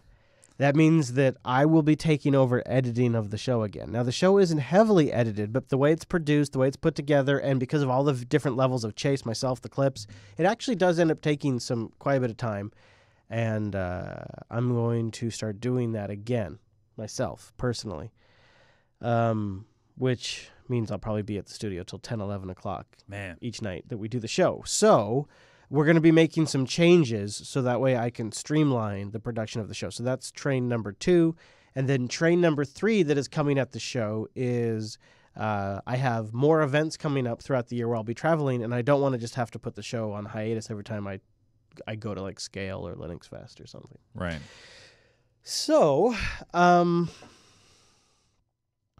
it is time to make improvements to help us with all of this. So, I am making some adjustments. Number 1 is there are some new feeds. There is a new video feed for the show. If you watch Unfilter, you will probably not have to change anything, but if you want to just resubscribe, you can go to feed.jupiter.zone/unfiltervid, and you can subscribe to the video feed of Unfilter. Are we going to have this link somewhere for people to pick up? Okay, cool. Yep. I'll go over all that here in a moment. But more importantly, that's the video version of the show. While I'm on the road and all of that, we're going to have a central website for you to check and a central feed that's going to be the canonical feed of the show going forward. And it's important that if you can, you subscribe to that feed. You use this site. Unfilter.show is the new website. Unfilter.show. Aha! Yeah. Nice. And as part of this, I'm rolling out new RSS feeds. So that way, when you grab the show in your podcast catcher, you can have all of the episode notes, all of the links for every single episode in your podcast catcher or Kodi. I mean, whatever it is you're using. But, for me, like my daily driver is Overcast. I know a lot of you out there use Pocket Casts or other ones. And now in Pocket Cast or Overcast or whatever your podcast catcher of choice is, you'll have all of the links that I'm constantly talking about available in the RSS feed. But more importantly, starting with episode 273. So starting with 273 and moving forward, the show notes are going to be super easy to find, dead simple to find from now on. It's unfilter.show/273. That's it. Right. Unfilter.show/274. You get all the links for everything right there. But here's the new feed. Unfilter.show/RSS. When I'm traveling, when I'm on the road, it might not always be possible to generate a video version of the show, but I will be posting versions there. Unfilter.show/RSS. Subscribe to that. You can also go to unfilter.show/subscribe and just get links to like Google Play, Overcast, Pocket Cast, iTunes. Unfilter.show is the central resource now for the show. Going forward, http://unfilter.show. Go there for links, subscriptions, and you can go to /contact to send us back emails, everything like that. It's all going to be hosted there at unfilter.show going forward. Unfilter.show/RSS. For the feed, unfilter.show/contact to contact us, unfilter.show/subscribe for all the links to subscribe to us, unfilter.show/273 for the links just for episode 273. Are you getting this? I think so. I think you're saying go to unfilter.show. That's unfilter.show. Not filterfree.me, but unfilter. That means you're gonna have to change your opening. I know. I was gonna do filterfree.me, but I didn't have it handy. Well, you got to change the opening graphic. I know. Actually, maybe it's time for a little. But I know. I sort of thing is I like unfilter.show more than filterfree.me. I like unfilter.show a lot. Very nice. And so this is going to be the new back end in which it will power the RSS feeds. You get links and everything, but also we're switching from Libsyn. This is some just back-end stuff. Libsyn to distribute the MP3 feeds, which is fine. Libsyn's pretty solid. But we're moving over to CacheFly. And CacheFly is like the best. Libsyn's good. CashFly is the best. And so now, if you're heading out in the morning or whatever it is, and you want to listen to the Unfilter show, you open up your podcast catcher of choice, and CashFly is going to slam the episode down to your phone as fast as possible. So that way you can listen to us on the go. CashFly is freaking amazing. So we're moving the back end over to CashFly. We've got the new RSS feed at unfilter.show/RSS. And I'm taking over the editing, which means one more last fancy feature that we're going to be working on, and I think you're really going to love this if you're a listener of the MP3 feed. I'm still working on it, but I'm going to be rolling out chapter markers. Yeah. Oh my God, I'm on the ground. Yeah, if you're sick and tired of cyber, skip right over it. You don't care about Russia, skip right to the high note. You're all in on the overtime, skip to the overtime. If you want to take a look and go right to my SAC, you can go there. You can go to the SAC, exactly. I love it. So if you have a podcast catcher that supports chapter markers, which any of the good ones do, you will now be able to just go right to the major segment of the show in the MP3 file. That's awesome. It's the number one thing I've rolled out on. So I've also rolled this out on Tech Talk Today, TechSnap, Linux Unplugged, and Linux Unplugged this week. And there's one other one that we've rolled it out to. We've rolled it out to several shows recently, and it's just like the number one thing people like about it is the chapter markers. Because if there's a topic that doesn't really interest you, you can skip right over it. Now Chris won't say this. Chris is not paying me to say this. Hey-o.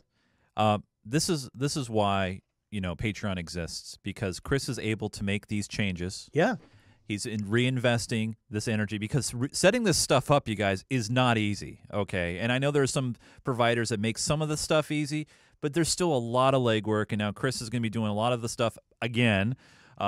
So yeah, it's going to be support the way show. More work. Way more work. Even if you can't come in at Club 33, you can come in at the $2 level. Every bit helps. Yeah. Patreon.com/unfilter. Please do. And now unfilter.show, which is awesome. Yeah, going to be a new cool. resource for the show. There's going to be dedicated search there, new feeds, and all this has to happen. Not only because our editor is going to be changing, but it's time to move the show up to the next level. Another notch. Yeah, the next level in production. And then when we do bring on a new editor, I want somebody who's super skilled, that is going to be a even better editor than I am. That's going to take whatever we do with the show over the next few weeks, and it's going to be the new standard. And then I'll hand it off to them, and then hopefully I won't have to do this work forever. But in the short time, I would really, really, really appreciate your support at patreon.com/unfilter, because just Wednesdays alone, my day now starts at 6 a.m. for this show, and it's going to finish around 10, 11 p.m. Yeah. And then you have also producer Matt and Chase, who are working all week to collect stories and keep current on the news. Myself, who collects stories and clips throughout the entire week. I mean, this is a massive production. And the Unfilter show is beyond anything else that the Jupiter Broadcasting Network does. And we could really use your support, because we're taking it to the next level, getting it ready so that if we do hit the next milestone, we can actually sustainably produce it.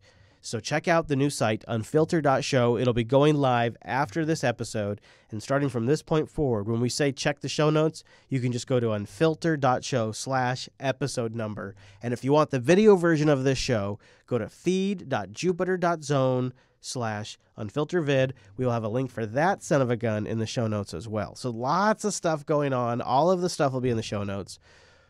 Woo. That's a lot of stuff, right? But it's all good. It's good, a lot of right? stuff, but it's great. It's big. It's like big news too. Like it's hard to lose our editor, but at the same time, it gives us an excuse to sort of like take everything up to the next level. And we have a new home base, because I know it is confusing to some weird. people. Where like, do I go to the Patreon page now? Is there still going to be like a supporter sync kind of a thing? Or although I do eventually want to circle back and replace that, but that's all still staying the same. Okay, so that still stays the same. No changes in the supporter sync. Nope, for now. So you could still get all the source code, notes, and everything. Oh yeah. Yep. That's for being a bonus Patreon supporter. All right, buddy. Are you ready to get into the high note? Mommy needs a joint. She sure does. She sure does. And if she does, she better make sure that she's not getting the people around her unintentionally influenced. A new study claims that secondhand smoke from marijuana is just as bad for you as secondhand cigarette smoke. Are you telling me that if I'm around smoke and you're combusting something, got it? that it could be harmful? I'm not. Next, they're going to tell me that wood smoke might be damaging to inhale. And this just in, water is wet. Matthew Springer, a professor at the University of California, San Francisco, says marijuana smoke is 3 times worse for the arterial walls than cigarette smoke. Now that I've never heard before. Wow. Because I've always assumed like cigarettes, they got like all these kinds of crazy additives to them, carcinogens, you know, shit that's awful. And can lead to blood clots, heart attacks, or stroke. Springer told NPR, quote, "People think cannabis is fine because it's natural. I hear this a lot. I don't know what it means. We have not been telling them to avoid inhaling secondhand smoke from marijuana. It's because we just haven't known. The experiments haven't been done." Fucking laws. Now, of course, the lesson here is vape, kids. Use a vape. Matt Uris for CBS 11 News. CBS 11 News reporting on the front lines of secondhand marijuana smoke. So the Unfilter Show, hot tip, vape, everybody. Now, if you're in New York, and actually when I visited New York, this did actually come up, you don't get access to the Fun Times recreational no guilt associated pot. Emily, thank you. Well, former Erie County Executive Joel Giambra is running for governor. One of his plans is to legalize recreational marijuana for adults. What do you think about, so you got a governor here who wants to legalize pot as part of his platform. Okay. And if you're listening to this show as we're live or right around March 21st-ish, go to wgrz.com/vote and let them know if you think that pot should be legal. Because at the time of their broadcast here, 83% of New Yorkers think it should not be legal. Wow. Something tells me that number is going to be flipped. He says that it could generate $500 million in tax revenue for New York. And we want to know what you think. Should marijuana be legalized in New York State? We want you to weigh in at wgrz.com/vote. So I did. I did it. I voted. But the poll was more about pets than it was about New York. But yeah, the whole question is, should they legalize in New York? Should they go there? Because, you know, New York is a little bit of a different animal, right? And New York's special. Over a 7-year period on roads and bridges. According to the U.S. Department of Transportation, 40% of New York's bridges are structurally deficient or functionally obsolete. So they could use some of that marijuana money. And as this show goes on, the vote starts to flip. Now, 77% of people watching live think they should legalize it. They start talking about infrastructure and the vote flips. This, to me, is a common sense approach to new funding sources that we're lacking here in Western New York. The policy coordinator for the New York Drug Alliance office says ending prohibition makes sense. Yeah, now it's up to 81%. You know what it is? All you got to do to New Yorker is say, hey, this money that we're going to make is going to go towards the subway. Boom! Yeah. Yes, absolutely. Well, and it kind of goes like this. Look, we could raise your taxes or we could start selling pot and just pay for all of You know, this. and this is crazy. You know, this doesn't make sense to me sometimes because you got Vera Tunda, by the way, in the chat room, shared out a link. Government is still refusing to recognize a medical benefit to cannabis, right? This is like become your thing that you wail on every week. But it's true. It's like you can't do both things here, people. I mean, come on, government. I'm not going to dignify that with an answer. In the article, the UK is the largest producer of medical marijuana. Oh, really? Yeah, the UK government. So there's crazy stuff. If you're here in the States and you want to know if it's gonna if your state's gonna go legal on the pot in the futures, there's some warning signs. There is some early indicators, some slippery slopes, if you will, for you to pay attention to. And I'll play one of them for you. And that's exactly how it started here in Seattle.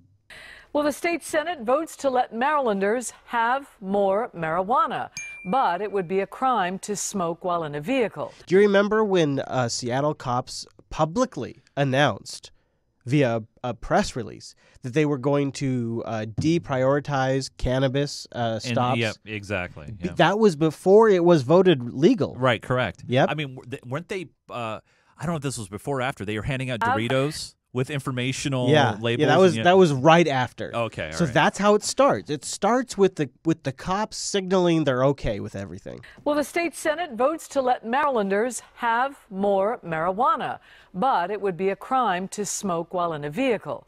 The bill nearly triples the amount of marijuana that would trigger criminal charges, but it treats pot like alcohol when it comes to driving under the influence. Under the policy, you could carry up to an ounce of marijuana and face a civil fine. An ounce is quite a bit. By the way, it was just I was just reading today that there's an initiative, if they get enough signatures on the ballot in the state of Washington, which would allow for home grows. I would like to see that. It would allow. It would also disallow employers from saying, well, piss tests and things like that. Oh, really? Yeah. That would be interesting. My grandpa was a farmer, so I got some gardening in my DNA. You know what I'm saying? Fair enough. Now, Mr. Chase, before we get out of here, Yes, I'm just Chris. going to mention really quick, the overtime is just coming up, packed full of stuff. Stay tuned. But if you got to go, if you're done with your proteins, you don't got time for your dessert, let me leave you with a little wisdom. There's just a couple of episodes left of Season 1 at techtalk.today. Go check that out, finish that up, and then there may be a user error out there in the far distance. The Jupiter Broadcasting Network is cramming out the content these days. Love it. So go check all of that out, techtalk.today. Follow me on Twitter. I'm at ChrisLAS. Follow the network at Jupiter Signal and participate in our chat room, irc.geekshed.net, #Unfilter, and also check out #Jupiter Broadcasting. Mr. Chase. Yes, Chris. Is there places people can find you? I would appreciate the follow over on Twitter as well, at NUNES. That's my last name. I am the original Nunes on Twitter, not that other guy. Also, by the way, I do gaming streams, pinball streams over on Twitch, twitch.tv/GeekGamerTV. And also, if you want to chat with me, discord.gg/GeekGamerTV. Love the conversation. Nice. Yes. Nice. Also, Linux Fest Northwest coming up soon. The Unfilter Show may be live there. You got to be there. And if nothing else, you can come say hi to Mr. Chase and I. Check that out at linuxfestnorthwest.org. Thanks so much for joining us. See you right back here next week.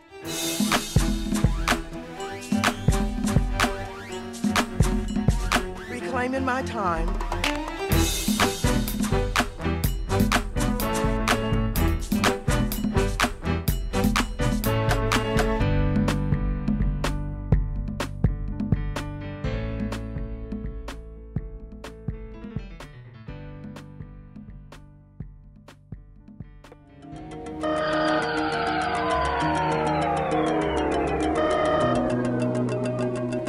You know, it might just be time for the overtime!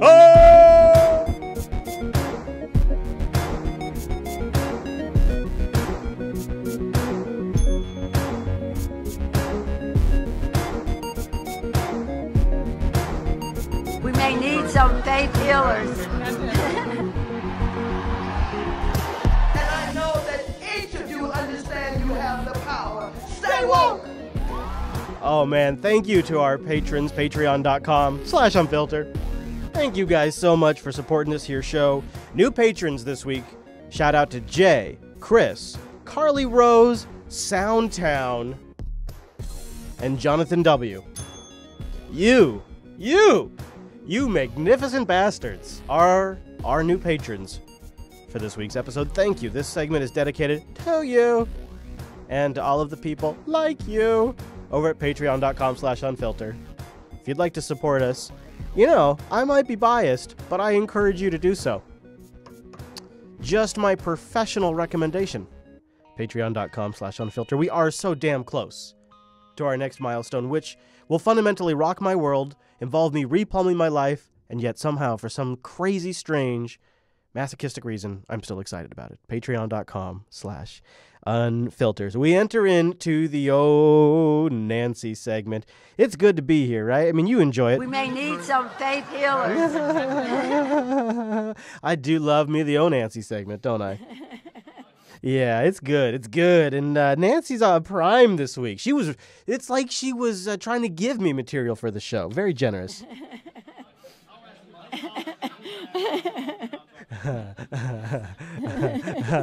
Yeah, that's funny, right, Nancy? Yeah. Our newest colleague from Pennsylvania to the caucus. Hopefully that will be very soon. Connor Lamb's upset victory is a tribute to his extraordinary personal record. I think she knows she is getting extra scrutiny these days, and I think she's beginning to hyperventilate a little bit up on stage. And this isn't a place where the president says he won by 22. It's probably 20 points. 20-point lead evaporated, giving 83% of the benefits, 83 of the benefits to the top 1%. You know it. Republicans mortgaged, again, the future of the middle class and our children. Now, she did have some commentary on Trump visiting the wall, which was similar to mine. I guess the question is then, should Democrats give border wall funding, for example, right now when there isn't a hard deadline on the table like there was last month? You know, give it, because this is all a give and take in politics. It's not about national security. It's not about what the American people need. It's about making sure each side has their win. What do you think? I mean, should we give a border wall for nothing? No, I don't think so. No, of course not. No, we've got to play games. I mean, should we give a border wall for nothing? No, I don't think so. No. First of all, I think the border, did you see it? Yeah. How high it is? Yeah. The rest of the presidents think the wall? Yeah. I mean, really? Yeah. In a civilized society, we'd do something like that? As obnoxious as it is. Oh! That's a community there. Oh.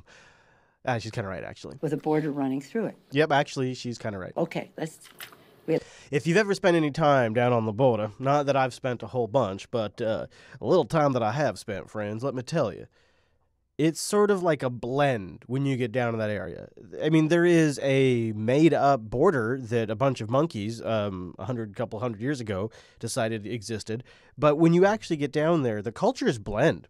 It's interesting, and it's one of the best parts about traveling, is you get to see this sort of blending of the cultures as you get close to the border. My millennials, stay woke. Now, Auntie Maxine, she just can't stop talking about impeaching 45. Mr. Speaker and members, how must our American soldiers feel to have their commander-in-chief under attack? Now, this is, of course, a fired-up Maxine Waters. And unfortunately, I don't have video for you. I just have the audio. While they are engaged in battle, they have the right to feel betrayed and undermined. Today, we are here in the People's House debating the partisan impeachment of the President of the United States of America. That's right, impeach 45. While the commander-in-chief is managing a crisis. What? And asking world leaders for support. What?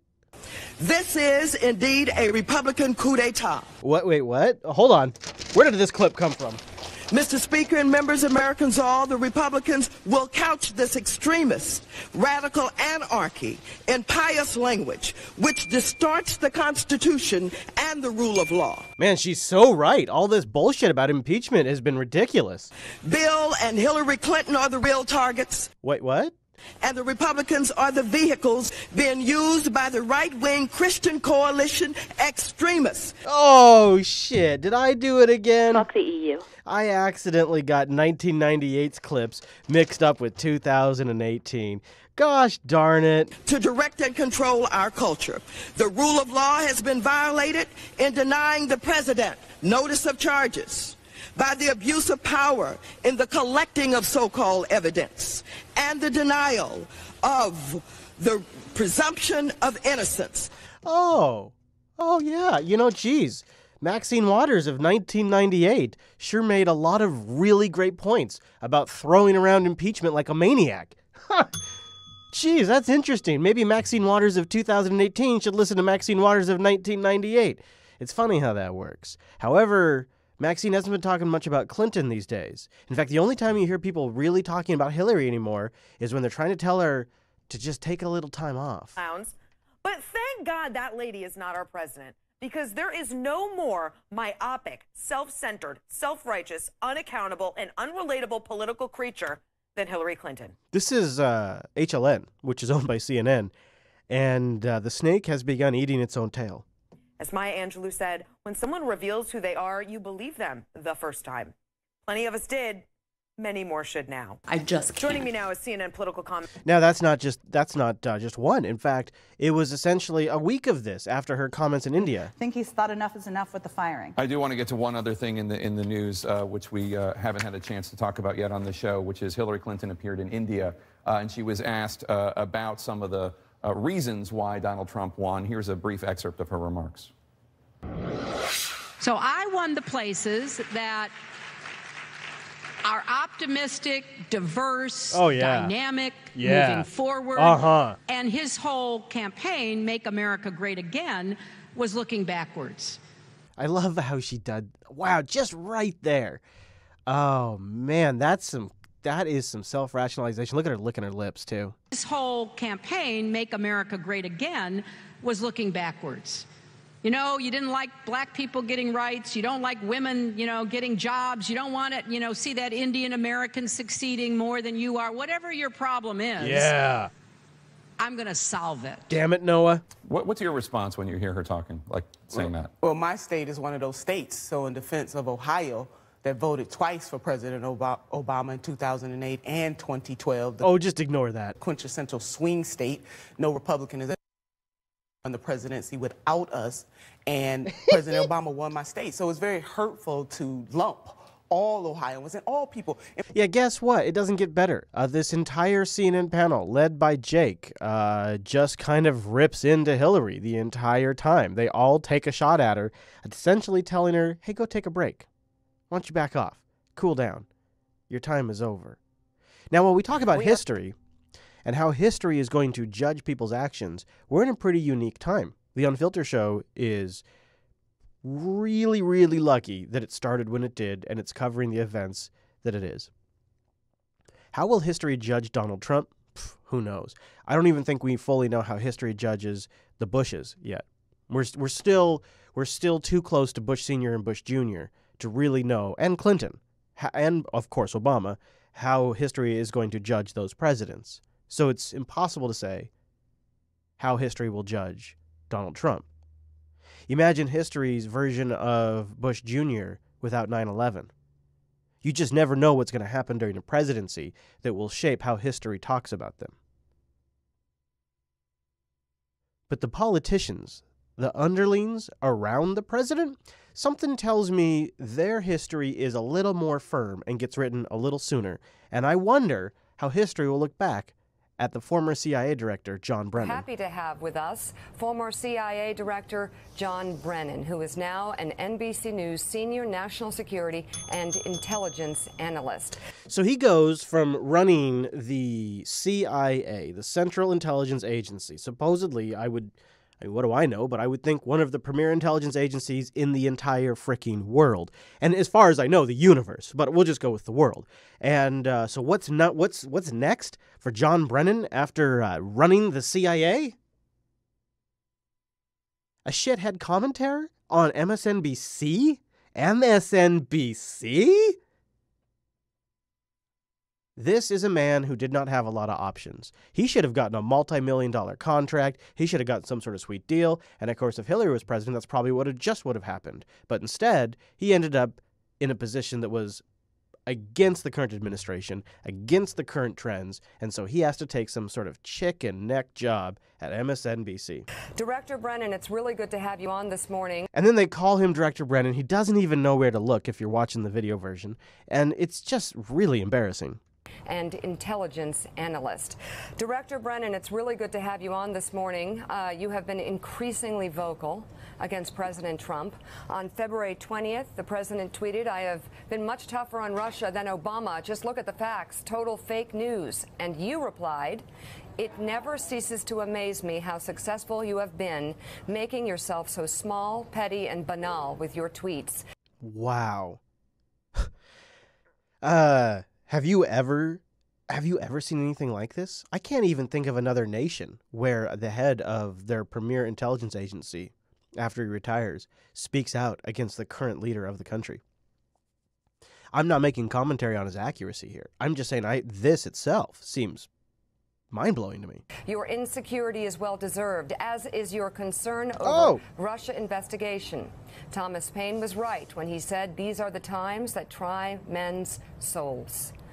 Earlier this month, Trump tweeted about the loss of American jobs from President H.W. Bush till now, stating it was a bad result. It was a result of bad policies and leadership. You countered with, you show an amazing, albeit unsurprising, ignorance of how technology, automation, and the attendant evolution of economics and societies have transformed the world.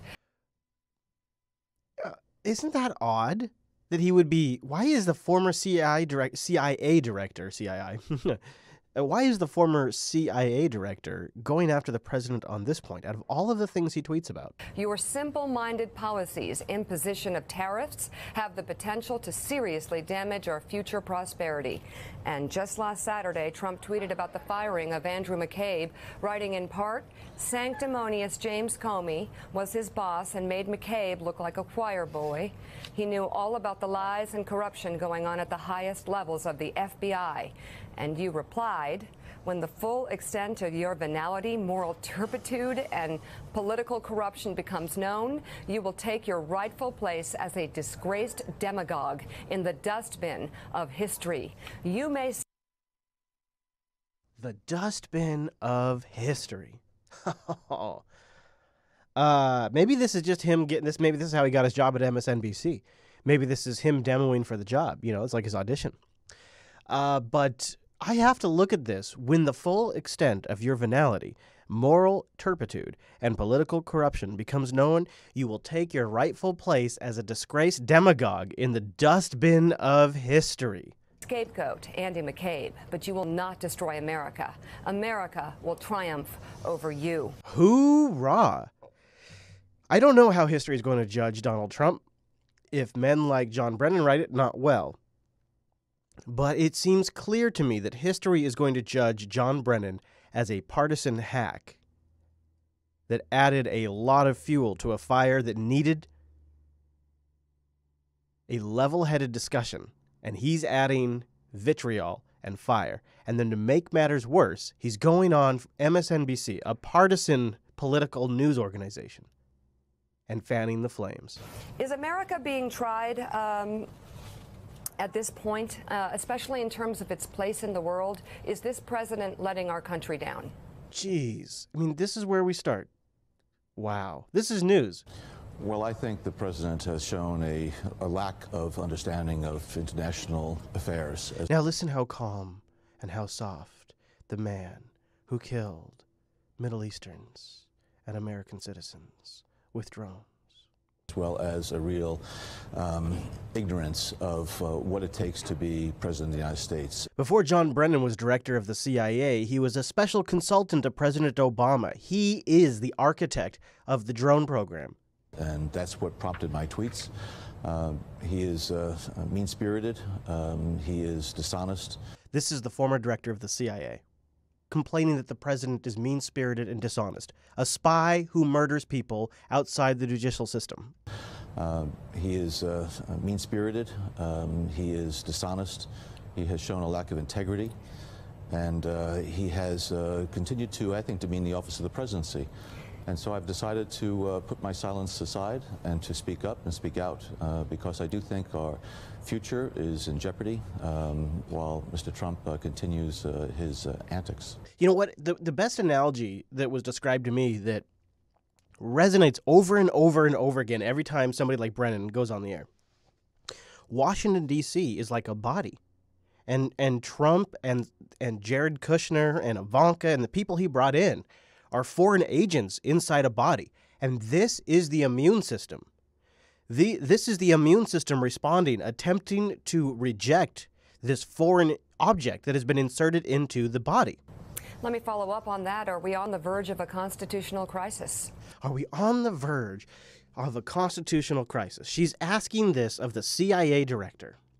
Do you remember the 2 American citizens who have been killed with drones? And she's asking this man, who was director of the CIA, when those extrajudicial killings happened. She's asking this man if we have a constitutional crisis because she knows what the answer is going to be. Well, I think many of the senators and members of Congress have said that if Trump decides to sack Mueller, that we are going to be in a constitutional crisis. Let me tell you, the scariest kind of psychopath murderer are the kinds that can kill people in cold blood and then talk like this to you and make you feel like they have control of the situation. I have great confidence in Bob Mueller. He is a tremendous American, and he is going to get to the bottom of this investigation. But if Mr. Trump, who I think is increasingly feeling the pressure and feeling very anxious and nervous about what's going on, if he decides to remove Bob Mueller, I do think then we're going to be at that crisis point. Man, if he likes Bob Mueller, that gives me a pause about Bob Mueller. I got to be honest. That's how my brain works. If John Brennan thinks Bob Mueller is a good guy, I don't know. You know, maybe if maybe something could change for Trump. Maybe history still has a couple of more paragraphs to write about Donald Trump. Maybe some great war, like a space war. My new national strategy for space recognizes that space is a war-fighting domain. Hoorah! Just like the land, air, and sea. Yeah! We may even have a space force. We may. Develop another one. Maybe. Space force. Another we have one. the Air Force, we'll have the Space Force. Another one. We have the Army, the Navy. You know, I was saying it the other day because we're doing a tremendous amount of work in space. I said, maybe we need a new force. We'll call it the Space Force. And I was not really serious. And then I said, what a great idea. Maybe we'll have to do that. Man, I have the best ideas, the greatest ideas. People tell me. That could happen. That could be the big breaking story. Look at all those people back there. Look at that. He's pointing at the media and the cameras in the back. Oh, that fake news. Oh, they love that. Oh. They love that. Listen to that. They love that. Playing the crowd there. Jeez, talk about playing the hits. Now just talk about a wall, and you've got it. Just don't talk about Now Stormy. to another political story that broke overnight. President Trump's legal team making moves in the case of porn star Stormy Daniels, who was allegedly paid not to speak publicly about an affair with Trump before he was president. Overnight, we learned that Trump's team now wants the case moved to federal court, and they now say Daniels owes the president $20 million for breach of contract. ABC's Kenneth Moten is also in Washington this morning. Kenneth, good morning to you. Good morning, Dan and Paul. This is a big development, considering up to this point, it appears President Trump had kept his distance from the legal fight to keep the adult entertainment star quiet.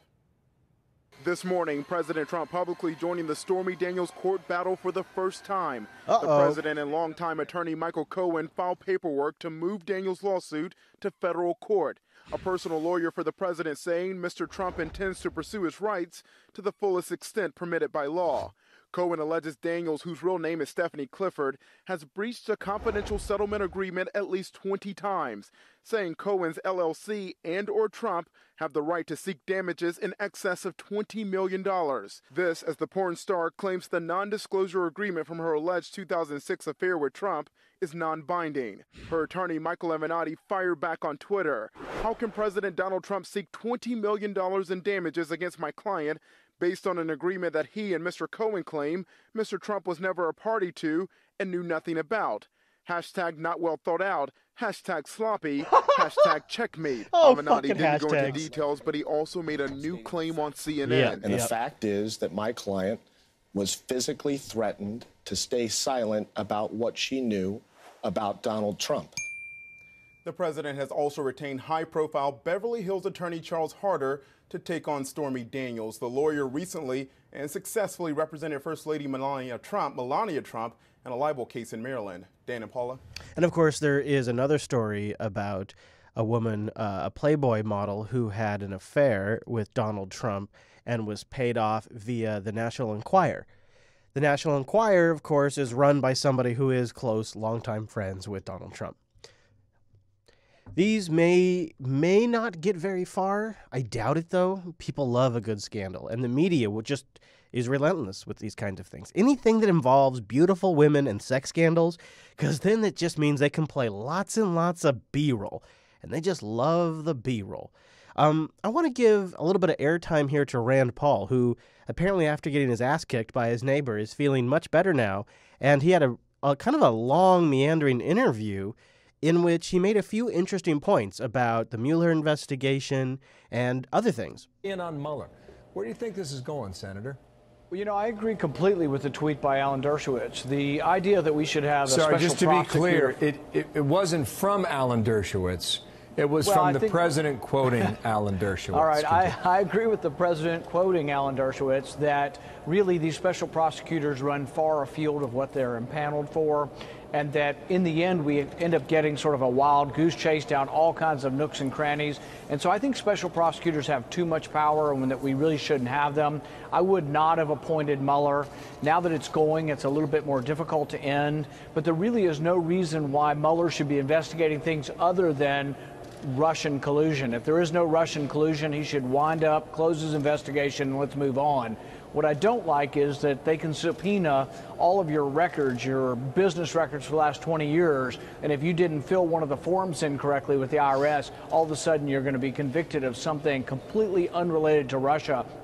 So I think it needs to be done with. If there is no Russian collusion, let's close it up and let's move on. Got it. So, do you have a sense of where it's going, though? I mean, is it Russian collusion or not, whether it's Russian collusion or... I haven't seen any evidence of that, and I don't believe there was any evidence. Did the Russians try to influence our election? In all likelihood, yes. What should we do? We should start working together to try to protect ourselves, both cybersecurity and otherwise, and our electoral process. Absolutely, let's do that. But instead, it's sort of this witch hunt now that's become very, very partisan. And now we're seeing all these people from the intelligence community, Brennan, Clapper, all of them piling on and exposing themselves to be left-wing Democrats who hate the president. So, yes, I think we have to be very careful about how much power we give to those in the intelligence community. Speaking of John Brennan, former CIA director, you guys have not had a lot of love lost over the years. And that's been well documented. He sent this tweet out, the president, over the weekend. When the full extent of your venality, moral turpitude, and political corruption becomes known, you will take your rightful place as a disgraced demagogue in the dustbin of history. You may scapegoat Andy McCabe, but you will not destroy America. America will triumph over you. Well, that got your dandruff up, Senator. You said this right away. This man had the power, meaning John Brennan, to search every American's records without a warrant. What's disgraceful is attacking the Bill of Rights and the freedom of every American. You don't like the policies of John Brennan. Why'd you write that? Well, I think he'll go down in history. John Brennan is someone who is very much a partisan and not in the tradition of law enforcement of trying to be even-keeled and nonpartisan. So I'm very upset with what he said about the president, but I'm also very upset that he was a big advocate of basically unlimited surveillance of Americans. When they were collecting millions and millions of Americans' data and searching this data without a warrant, that was John Brennan and James Clapper. And so these people are going to go down in history as not only not caring about the Bill of Rights. Exactly. That's what I was saying. Exactly this. I'm backing it up. Rand is on fire. Clapper. And so these people are going to go down in history as not only not caring about the Bill of Rights, but also then inserting themselves and being angry partisans against the president. Yes. So this is exactly why we need more control over the intelligence community. And I think they should never be searching in Americans' records without a judge's warrant. I continue to advocate for that. I lost the last time around when we tried to reform this, but I continue to advocate that nobody on either side, nobody in the intelligence community should search an American's record without a judge's warrant. Can you understand why folks back in Bowling Green, Kentucky, where you call home, think that the deep state is alive and kicking? Yeah, because they're seeing so many biased people. We got John Brennan attacking the president in a personal way. You got James Clapper attacking the president. You've also got active members I'll give another of the one. FBI attacking the president. Samantha Power from the UN, she tweeted out a good idea to, pardon my language, to piss off John Brennan, her words. And then she came back later and said, whoa, I didn't realize what I'd stirred up and all this, and tried to clear it up with another tweet. Well, the interesting thing here is that you just wonder why. You know, people on the outside, they're trying to figure out what's happening on the inside in towns like where you are in Washington. Yeah, and here's the thing about the deep state. There are objective facts that tell you that there is an uncontrollable deep state in the intelligence community. Only 8 people in Congress are allowed to know anything about what goes on in the deep state. And unfortunately, the 8 people in Congress that oversee the intelligence community have typically been a rubber stamp for the intelligence community. So I want more oversight. I think all of Congress should know a lot more about what the intelligence community is doing. And absolutely, we should have judicial oversight, meaning that judges should have to grant warrants to look at Americans' information. Right now, Andrew McCabe, when he was still active, Peter Strzok, Lisa Page, I've asked this question to the FBI. Are they still allowed to look at Americans' data without a warrant? This is really the pertinent question. Do we still have people who hate the president who are allowed to search databases about the president or the president's supporters? Yeah. Last question on this Facebook matter and big data companies. Where are you on that now? I don't think it's any big secret that folks know when they log online that people are watching what they do. Do you think there was something going on here? And do you think the left would be making a big deal out of this if Cambridge Analytica came out and said, hey, we work for Hillary Clinton, we just didn't do... Hey, they tried. They just didn't buy the job well enough? With regard to the private sharing of data, so when you log on and you do a search on Google or any other things and you search for shoes and then later on shoes pop up, I think most have acknowledged that as long as that's anonymous, that's the way the internet works. As far as are people giving too much data to Facebook, are they being careful with your data? That's a judgment their customers have to make, and there is a way to prevent them from having your data, and that's not to share your data with them. Uncle Rand, telling you to delete your Facebook account, everybody. All right, just a few more things in the overtime to wrap us up, because damn, Chris is just going on and on, isn't he? Actually, it was Rand. I just wanted to play a lot of that for you. So we have what I consider to be one of the most obnoxious clips of the week. Today, the Treasury Department announced they were going to bring sanctions, new sanctions against the Russians who were indicted by Robert Mueller last month. Okay, I would like to hear more about this. Yet another payout from the Robert Mueller Special Counsel's office. What? A payout? A payout? Do you want war, Rachel Maddow? Because this is how you get war, Rachel. And this is good? A payout? Robert Mueller last month. Yet another payout from the Robert Mueller Special Counsel's office. I just already want to punch her in the face. I cannot believe she wants war. Oh, goody. Oh, goody. Oh, good. We're getting payouts, everybody. We're getting payouts. Everybody's a winner. Oh, yay. The Rachel Maddow game show, where she sets up how many different ways she can try to win World War III with the Russians. But then at the same time, we also got this, a technical alert from the FBI and the Department of Homeland Security. This alert provides information on Russian government actions targeting U.S. government entities, as well as organizations in the energy, nuclear, commercial facilities, water, aviation, and critical manufacturing sectors. That sounds pretty serious, Rachel. This alert contains indicators of compromise and technical details. Ooh, technical details. On the tactics, techniques, and procedures used by Russian government cyber actors on compromised victim networks. I love all of the vagary here. Cyber actors, everybody. Now, you can tell from all the weird nouns there that this is obviously a technical document. This is a long and technical document, but the plain English of it is clear. It's a warning. It's some sort of nationwide signal that something is wrong. Yeah, boy, sounds like it should be your lead story. It says right at the top of the report, contact DHS or law enforcement immediately to report an intrusion. That's pretty typical. Really? So we're like a solid minute into this, and this is all you got so far? Now, I am not tech savvy enough or sort of computer engineer minded enough to understand a ton of what is here, particularly the long strings of computer code that are... Those long strings of computer code literally say next to them hashes. Hash 1, hash 2, hash. Those are hashes. What they are is literally right next to them. Are included in this report. But what is clear to me, just as somebody who reads the news, is that this appears to be the follow-up and much more serious and much more public update to something we saw that happened this past summer. This past summer, you might remember this when you see this picture of that nuclear power plant. Oh, you remember that? You remember that picture of a nuclear power plant?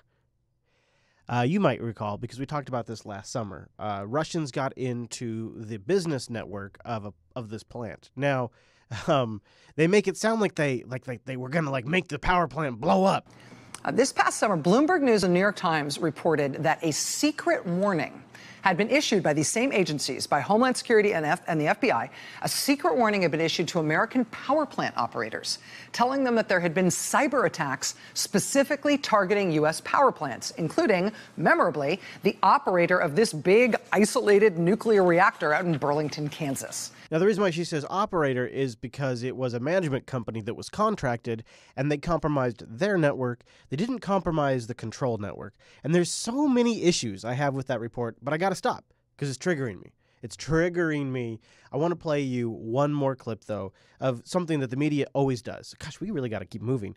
But this is so typical. So Putin gets elected, probably a sham election, I'll give you that. But God forbid that we bring on somebody who might be of the opinion that it's a good idea that this guy got elected because of a very valid threat that is called the West. But no, you got to bring on hardliners when you bring somebody on to talk about the election, and this is how the media rolls. There's no range of conversation. It's one opinion all the time. Russian dissident, former world chess champ Garry Kasparov, he's now chair of the Human Rights Foundation. So this is George here, and George is supposedly the top anchor at ABC, well, top co-anchor, because they had a cockfight, and him and the other guy, Demore or whatever, David, they both had to be lead anchor. George couldn't have it because, well, nobody likes George, but he's been there for a long time, and David, what's his name, Demore over there, everybody likes him because he's young, and so they couldn't decide which one was lead anchor, so they're both lead anchor. It's really funny because they trade off like who. Anyways, so who does George go to? Who does George go to get a solid opinion? A solid opinion on the new elections, on the recent results? Listen carefully, you might catch it. Dissident former world chess champ Garry. Dissident former world chance. Dissident former world chance. Did you catch it? Dissident former world chance. Listen carefully. He runs it all together. Dissident former world chance. Russian dissident former world chess champ Garry Kasparov. So he's a chess champion, and he's also a dissident. Kasparov, he's now chair of the Human Rights Foundation. And Gary, starting out with that election, is there anything we can look to in these results that would suggest what Putin's real strength is? First of all, stop calling it elections. It's a charade. Yeah, the media gets exactly what they want. They get that, don't they? Alex Jones is in a bit of legal trouble. Slain DNC staffer Seth Rich has been the subject of twisted conspiracy theories. At one point last year, Fox News posted and promoted a story connecting Rich's unsolved murder in D.C. to WikiLeaks and the election. The story was featured prominently on Sean Hannity's program, and it was later retracted and pulled off the Fox News website. Now, his parents are suing Fox. I want the people who started the lies, who are responsible for the lies, held accountable. This has got to stop. We lost his body the first time, and the second time we lost his soul. They took more from us with the lies. There was another lawsuit this week targeting people that promote conspiracy theories. It involves InfoWars and the host of InfoWars, Alex Jones. Already, InfoWars is at risk of losing its YouTube channel, and now this lawsuit is trying to take Jones and InfoWars and others to court, saying they're responsible for promoting hoaxes that actually are defamatory toward the people involved.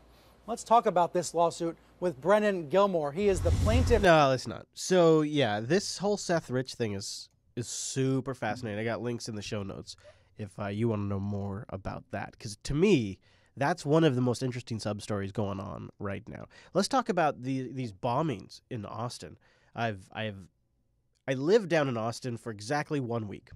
Does that count?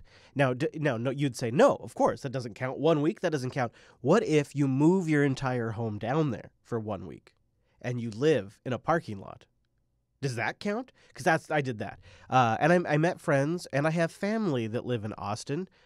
Frequent live listener who I don't think he's here tonight, Mr. Cheese Bacon, lives in Austin. So I'm in pretty constant communication with folks in Austin. So when this, what do they call this? Oh, yeah, that's right.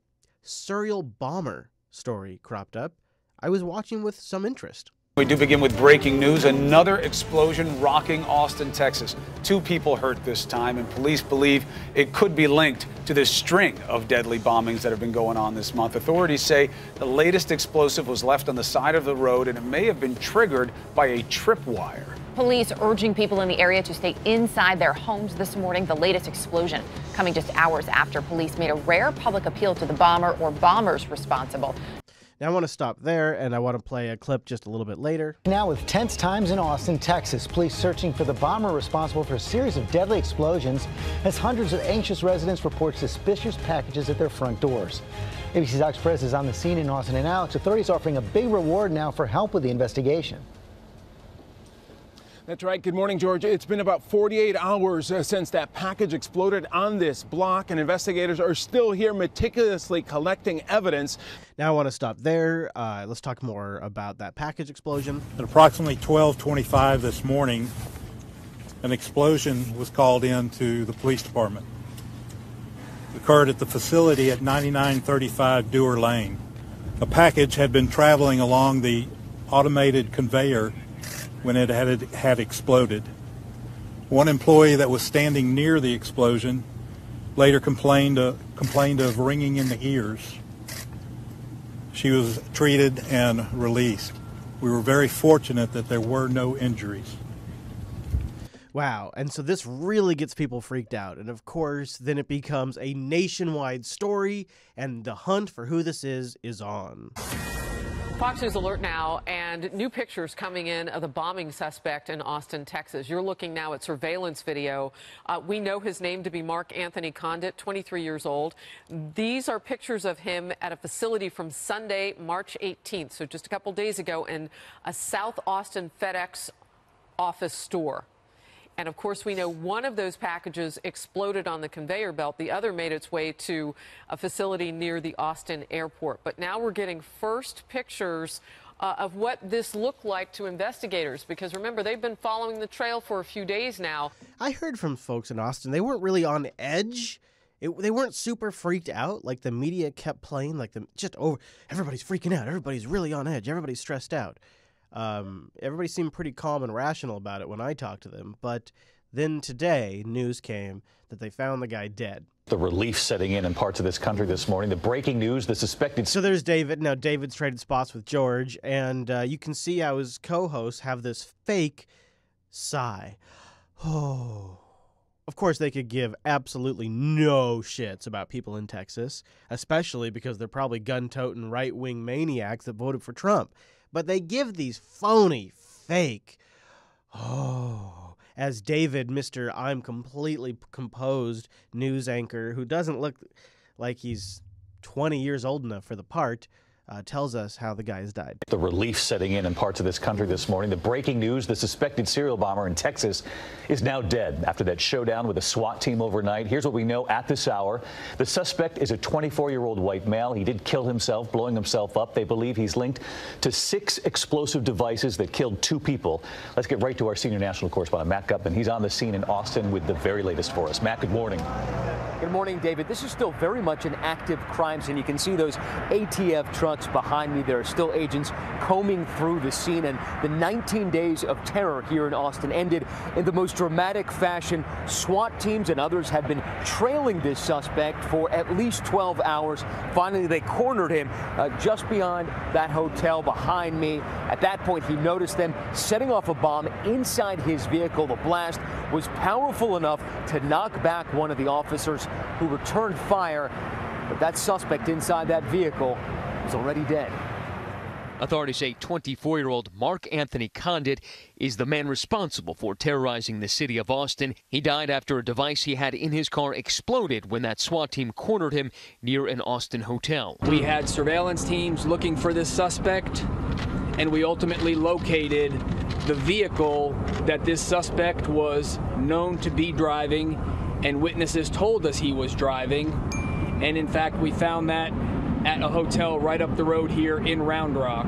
Gotta really make sure you understand that we had lots of reason to believe he was in this car, and it's totally him. As members of the Austin Police Department SWAT team approached the vehicle, the suspect detonated a bomb inside the vehicle, knocking one of our SWAT officers back and one of our SWAT officers fired at the suspect as well. ATF Special Agent in charge, Fred Milanowski, told me that the FBI, police, and the ATF joined forces and used some old-fashioned detective work to identify the man responsible for 7 bombs, which resulted in 2 dead and 4 injured. Since when does old-fashioned detective work involve getting Google to hand over his search history and getting his carrier to hand over his location and triangulation information? Is that good old-fashioned detective work? Because I think you can do that shit from your desk. Now you had 6, 7 devices that seemed different. One with tripwires, some that were activated by picking up, others that were able to be sent in the mail. How did you figure out that they were all linked? So to the public, they may have looked different, but... Are you serious? Are you serious?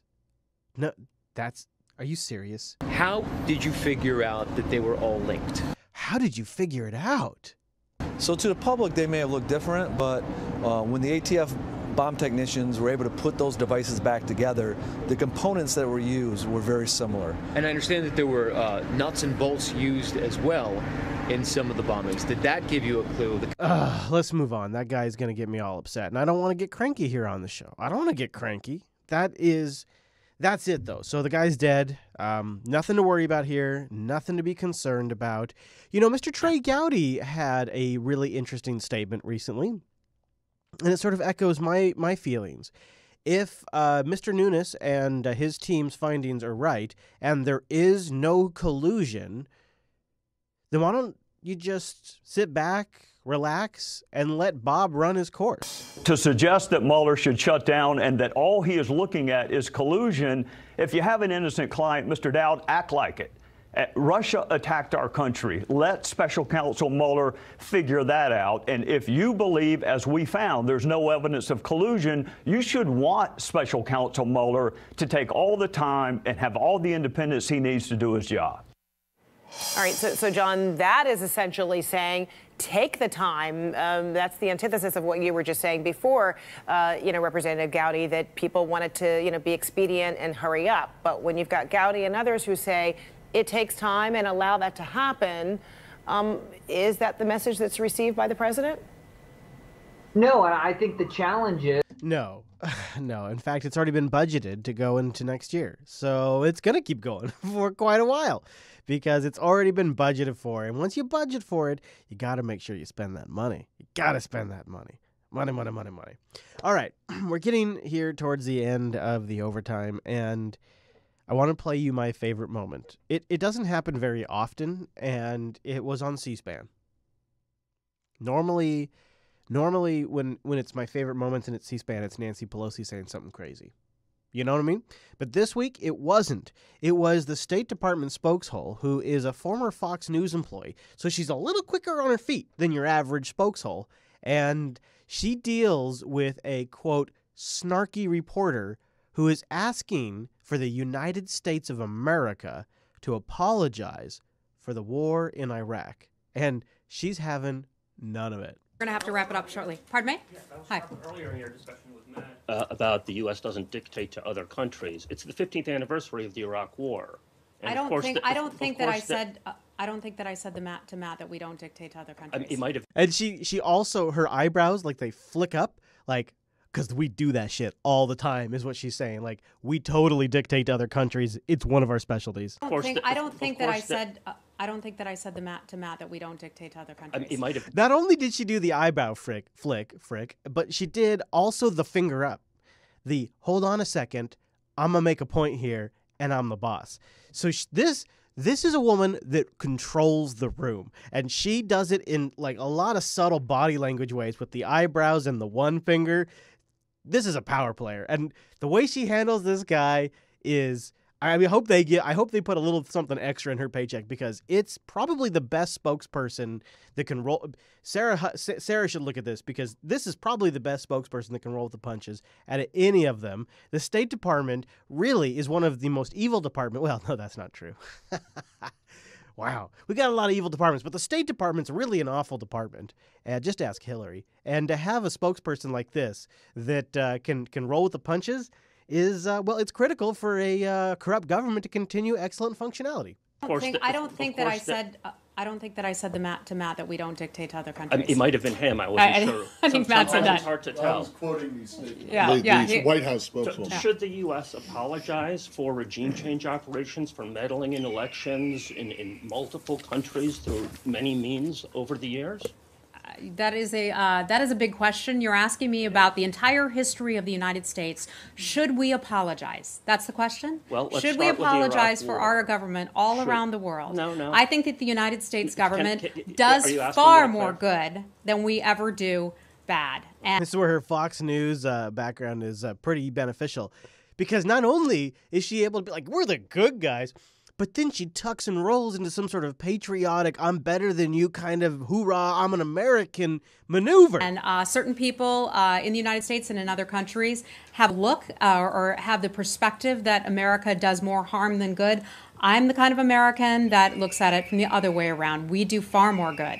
Most Americans are opposed to the Iraq War. Should the U.S. government apologize for things that were put out by that podium, people who are in this administration, who fabricated information to start the Iraq War? Look, I get what you're getting at. Do you hear one of the reporters in the background is like cracking up like, dude, you're not going to get anywhere, although he's loving it at the same time. And at the same time, she's saying, I understand what you're saying.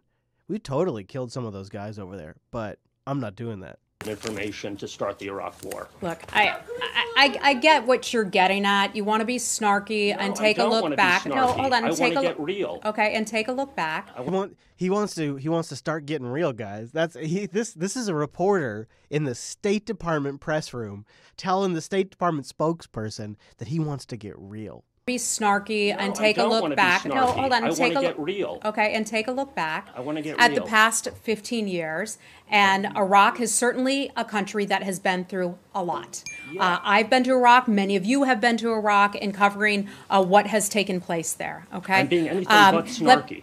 Let me finish. Okay, they've faced a lot of challenges. Right now, the most significant challenge there is ISIS. And the United States remains there at the invitation of the Iraqi government to fight and take on ISIS. I want to commend the Iraqi government for something, and that is for the past 15 years, that they have had a history of free and fair elections over 15 years. That is remarkable given where they were under the regime of Saddam Hussein. Free just like Russia's elections. You see how she tuck and rolled with that one? You gotta respect.